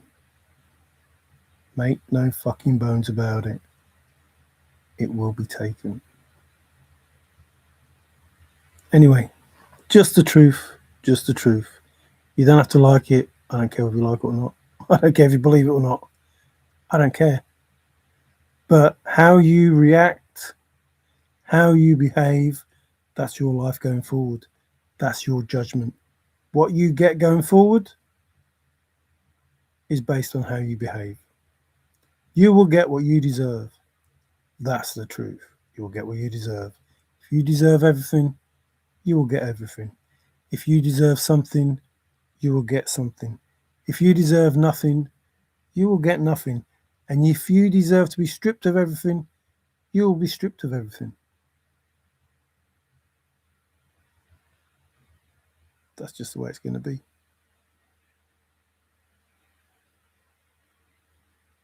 Just the way it's going to be. And I don't care if you believe that or not. I haven't been wrong yet. I won't be wrong. I can't be wrong because it was all planned. I don't like making plans antagonistic to freedom. You don't need to make any plans. You just have to have faith. That's what this was about. You don't have to make any plans. You don't have to do anything. You just have to let go of the steering wheel, let Father, universe, source, spirits, ancestors, angels, whatever, however, drive. Leave your friend in the car. Just have to let them drive. And trust, have faith, be faithful that all will come good. I trust. I'm faithful. Excuse me. Wow.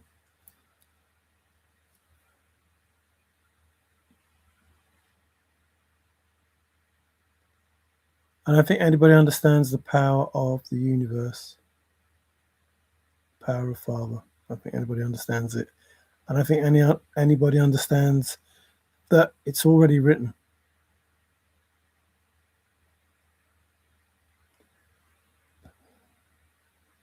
Imagination is limitless.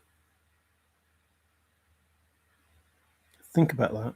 Imagination, more important than knowledge, imagination is limitless. Anything. Anything is possible. Anything.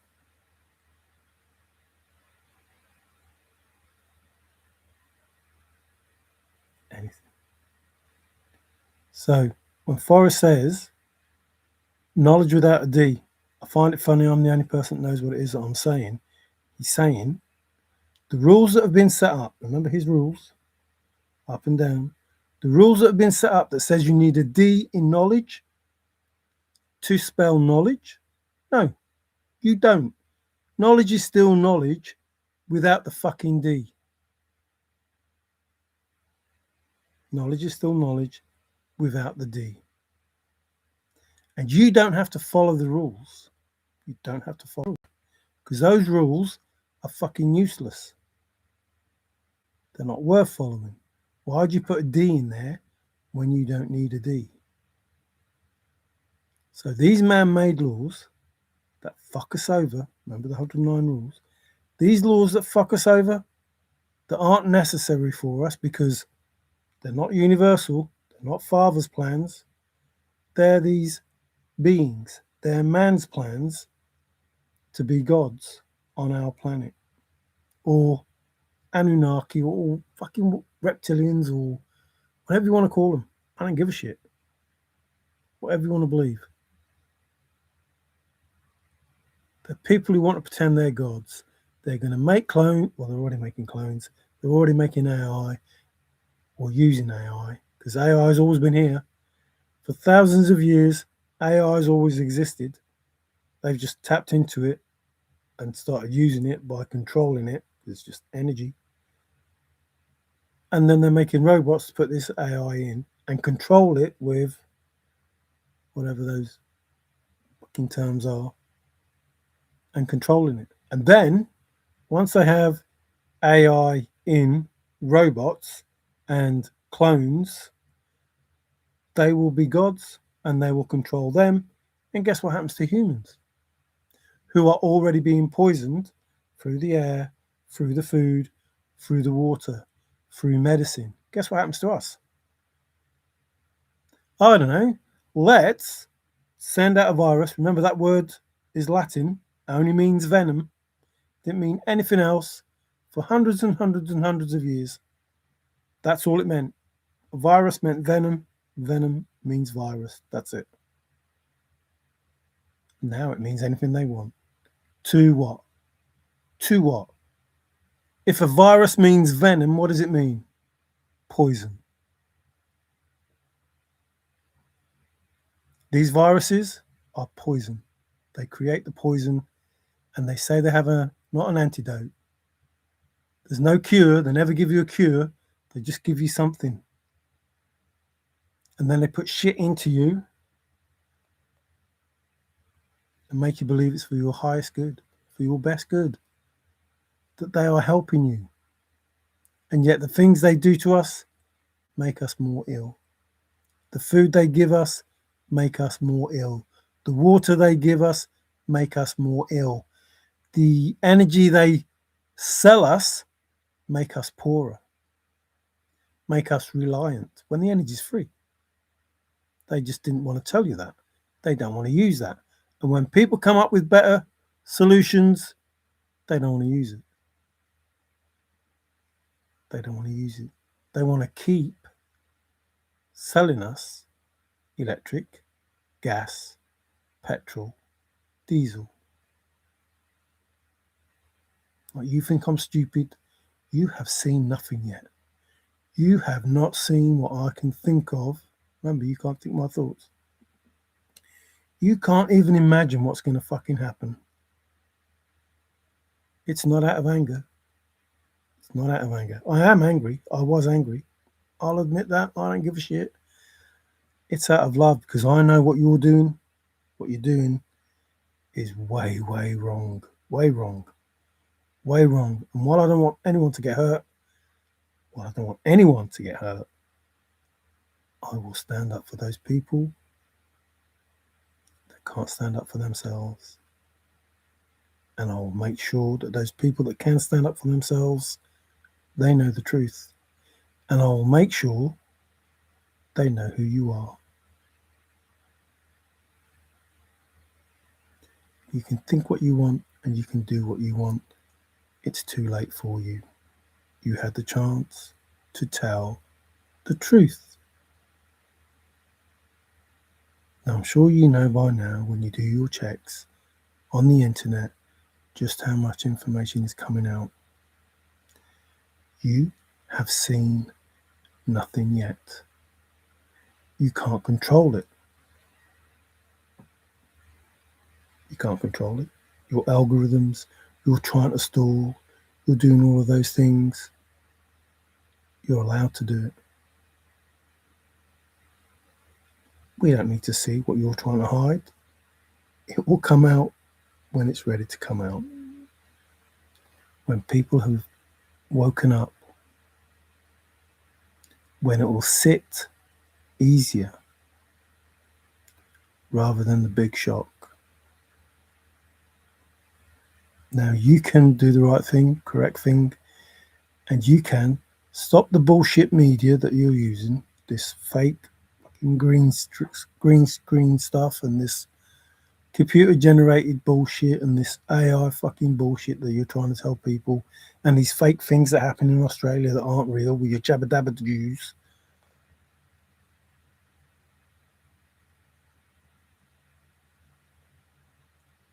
More people will wake up and they'll get wise to all the bullshit that you're trying to show on this media. And remember, when you start losing the stuff, those companies you own, those media companies, they will no longer belong to you. You will not be able to manipulate the population.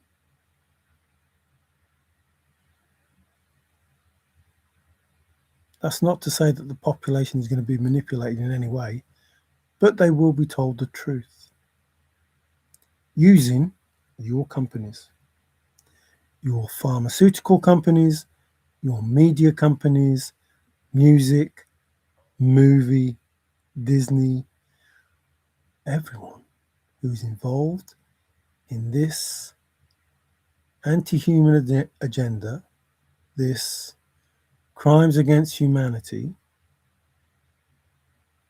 everyone involved in that, whether you're a king or a prime minister or a president, I don't give a flying fuck. I don't care if you're the richest person on earth. If you have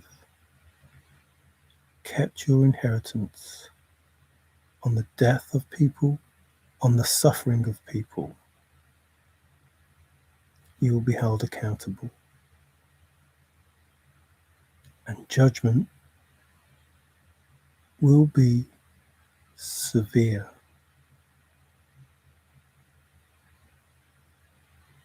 That's the truth. That's the truth. And this all came about because there was a Job interview. Someone had to go through shit to find out that everybody in this world, not everybody, because you people aren't, well, you are now, but you weren't then, that everybody's going through shit. And that we need to wake up that thousands of years ago, you destroyed good, divine beings on this planet.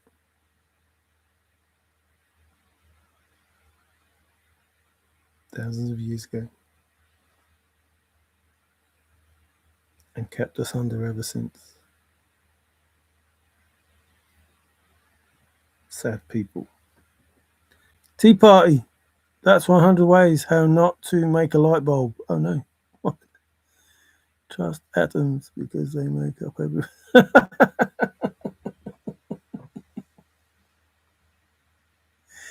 Well, that's our life, really, when you think about it. Why don't we trust politicians because they make up everything? The and what's funny is the politicians aren't even in charge. Like they're not even in charge. We think they are, and we think if we vote for a different one, we'll have a different outcome. No, we won't. They're not in charge.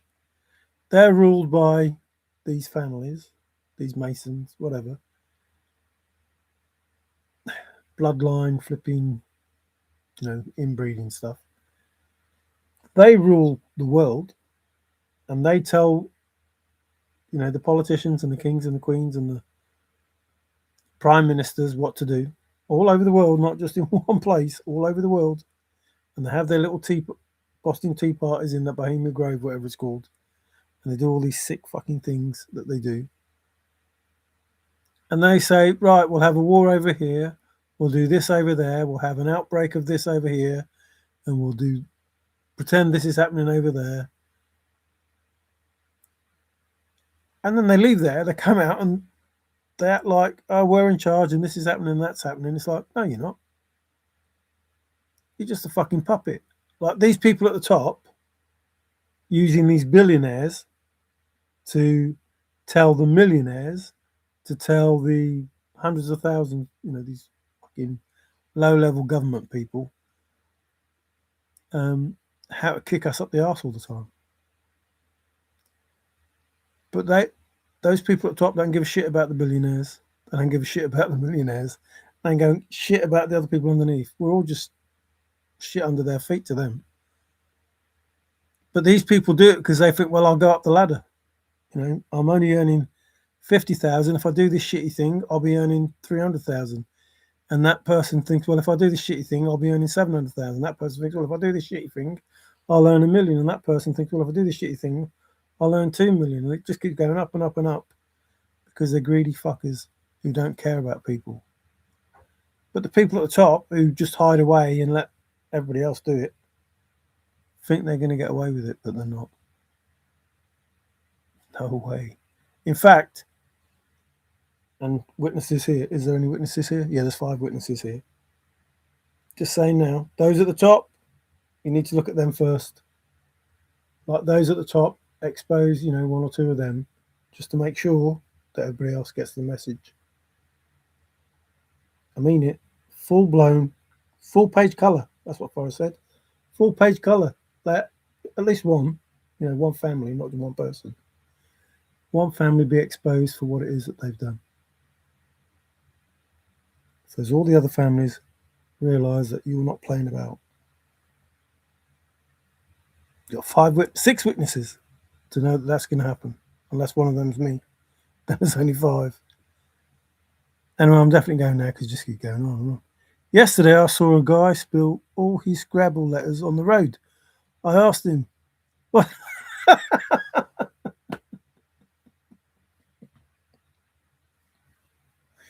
Oh, no.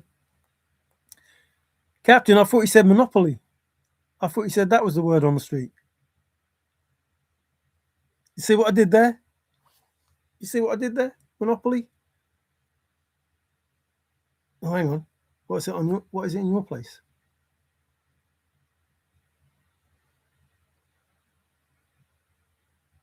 Is it Beverly Hills or something in your place? I don't know what it is in America. Like it's Park Lane and Mayfair over here. But I don't know what the big streets are over there. What are the big streets over there in Monopoly in America? And do you have like the train stations and the utility services as well? Do you have them in Monopoly? I thought that was a good joke. Like the word on the street is Monopoly because they deal in streets. I thought it was good. What's the difference between a piano and a fish? You can tune a piano, but you can't tune a fish. But you can tune a fish. You just said it. Yeah, okay.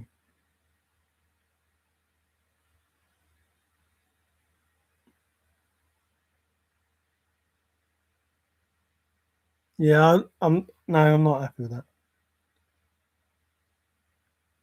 I'd rather have the word wouldn't. You can tune a piano, but you wouldn't tune a fish because the fish is already tuna. You didn't answer anyway, Captain. Don't you think that's funny? Monopoly. What's the word on the street? Monopoly. Because it's a game about streets. Man, my English humour. Wasted. Wasted. Yes, you're right. That's what I'm saying. Nothing is different if it's tuna fish. It has to be, you can tune a piano, but you wouldn't tune a fish. Or you can play a piano, but you can't tune a fish. Or play, I don't know. I don't know. I don't know. Monopoly's good though. I think Monopoly's good. What's the word on the street? Monopoly. I think it's funny and I said it. It must be funny. I'm going to ask someone that. What's the word on the street? And if they say Monopoly, I'll say, no, Scrabble.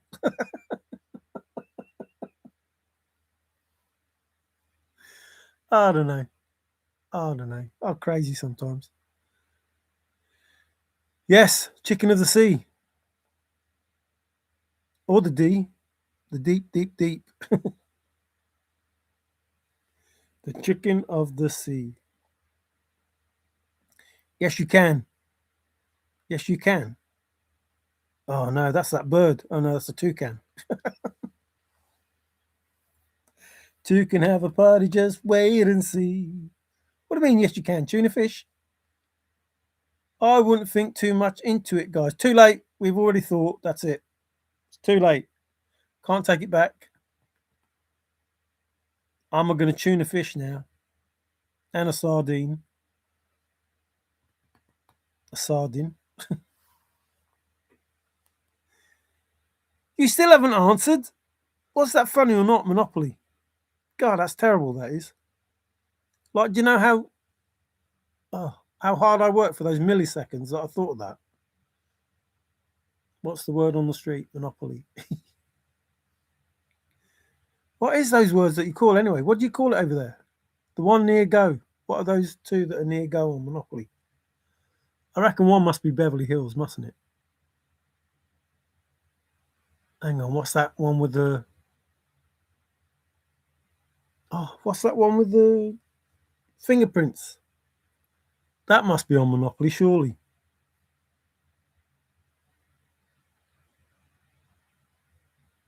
The boardwalk. In Baltic? Not in Baltic, is it? The boardwalk, wherever that is. Where they do all the stars' fingerprint, hands. That's got to be on Monopoly, hasn't it? You do have Monopoly over there, don't you? Forrest talked about Monopoly. Pass go, collect your $200, or don't pass go and go straight to get jail. Oops, shouldn't have said that. Shouldn't have said that. Take that back. Ignore that bit. You didn't hear that bit. Park Place. You have one called Park Place? Under the boardwalk, out of the sun. No, I'm just trying to find out what you've got on the Monopoly board. There's two near go. On ours, it's Park Lane and Mayfair. Then we're like the two expensive places. Then we have Oxford Street, Regent Street, and all those things. Excuse me, along with the train station and, the utility people. I thought it was down by the bay. Under the boardwalk. It's been a while. I should go play it. What, like a piano? Would you play it like a piano? Or a poley? I think I'm going to do just that. Have a good night, everybody. What, play a piano? I can't play a piano. It's 3:35 in the morning. Well, I can't play a piano anyway. We don't play piano. Well, I can play I'm HAPPY. And I can play, what else can I play? I'm playing something else. Well, I used to be able to play it. I'm HAPPY. I'm HAPPY. What was the other one? Can't even remember it. Santa Cruz? Are they related to Tom? Yeah, they must be related to Tom Cruise. I think I've done that. That's the one, Monopoly. What are the names of the two posh places? Monopoly. Look, I told you my posh places, Park Lane and Mayfair. The least you can do is tell me your posh places. One of them must be Beverly Hills. And I would have to say that the other one must be the Hands. You need hands. Where all the stars put their their doodles. Okay, I'm gonna have to go on Tinternet, aren't I, to find that out. Is Davey still here? Did they have Monopoly in Australia? Oh, I saw something. Is he still here? I saw something that said there's a in the southwest part of Australia. There's a place where people don't go. That was weird. I never heard that before. Anyway, ciao ciao. Thank you, thank you. I'm gonna ask myself what those two places on the Monopoly board are in the American Monopoly. The Monopoly. I'm gonna give you some of these first. And some, oh man, I'm confused. Why can't you just tell me what they are? Why do I have to search it myself? Anyway, remember, Burke is a canopy. And it was nailed down. Now,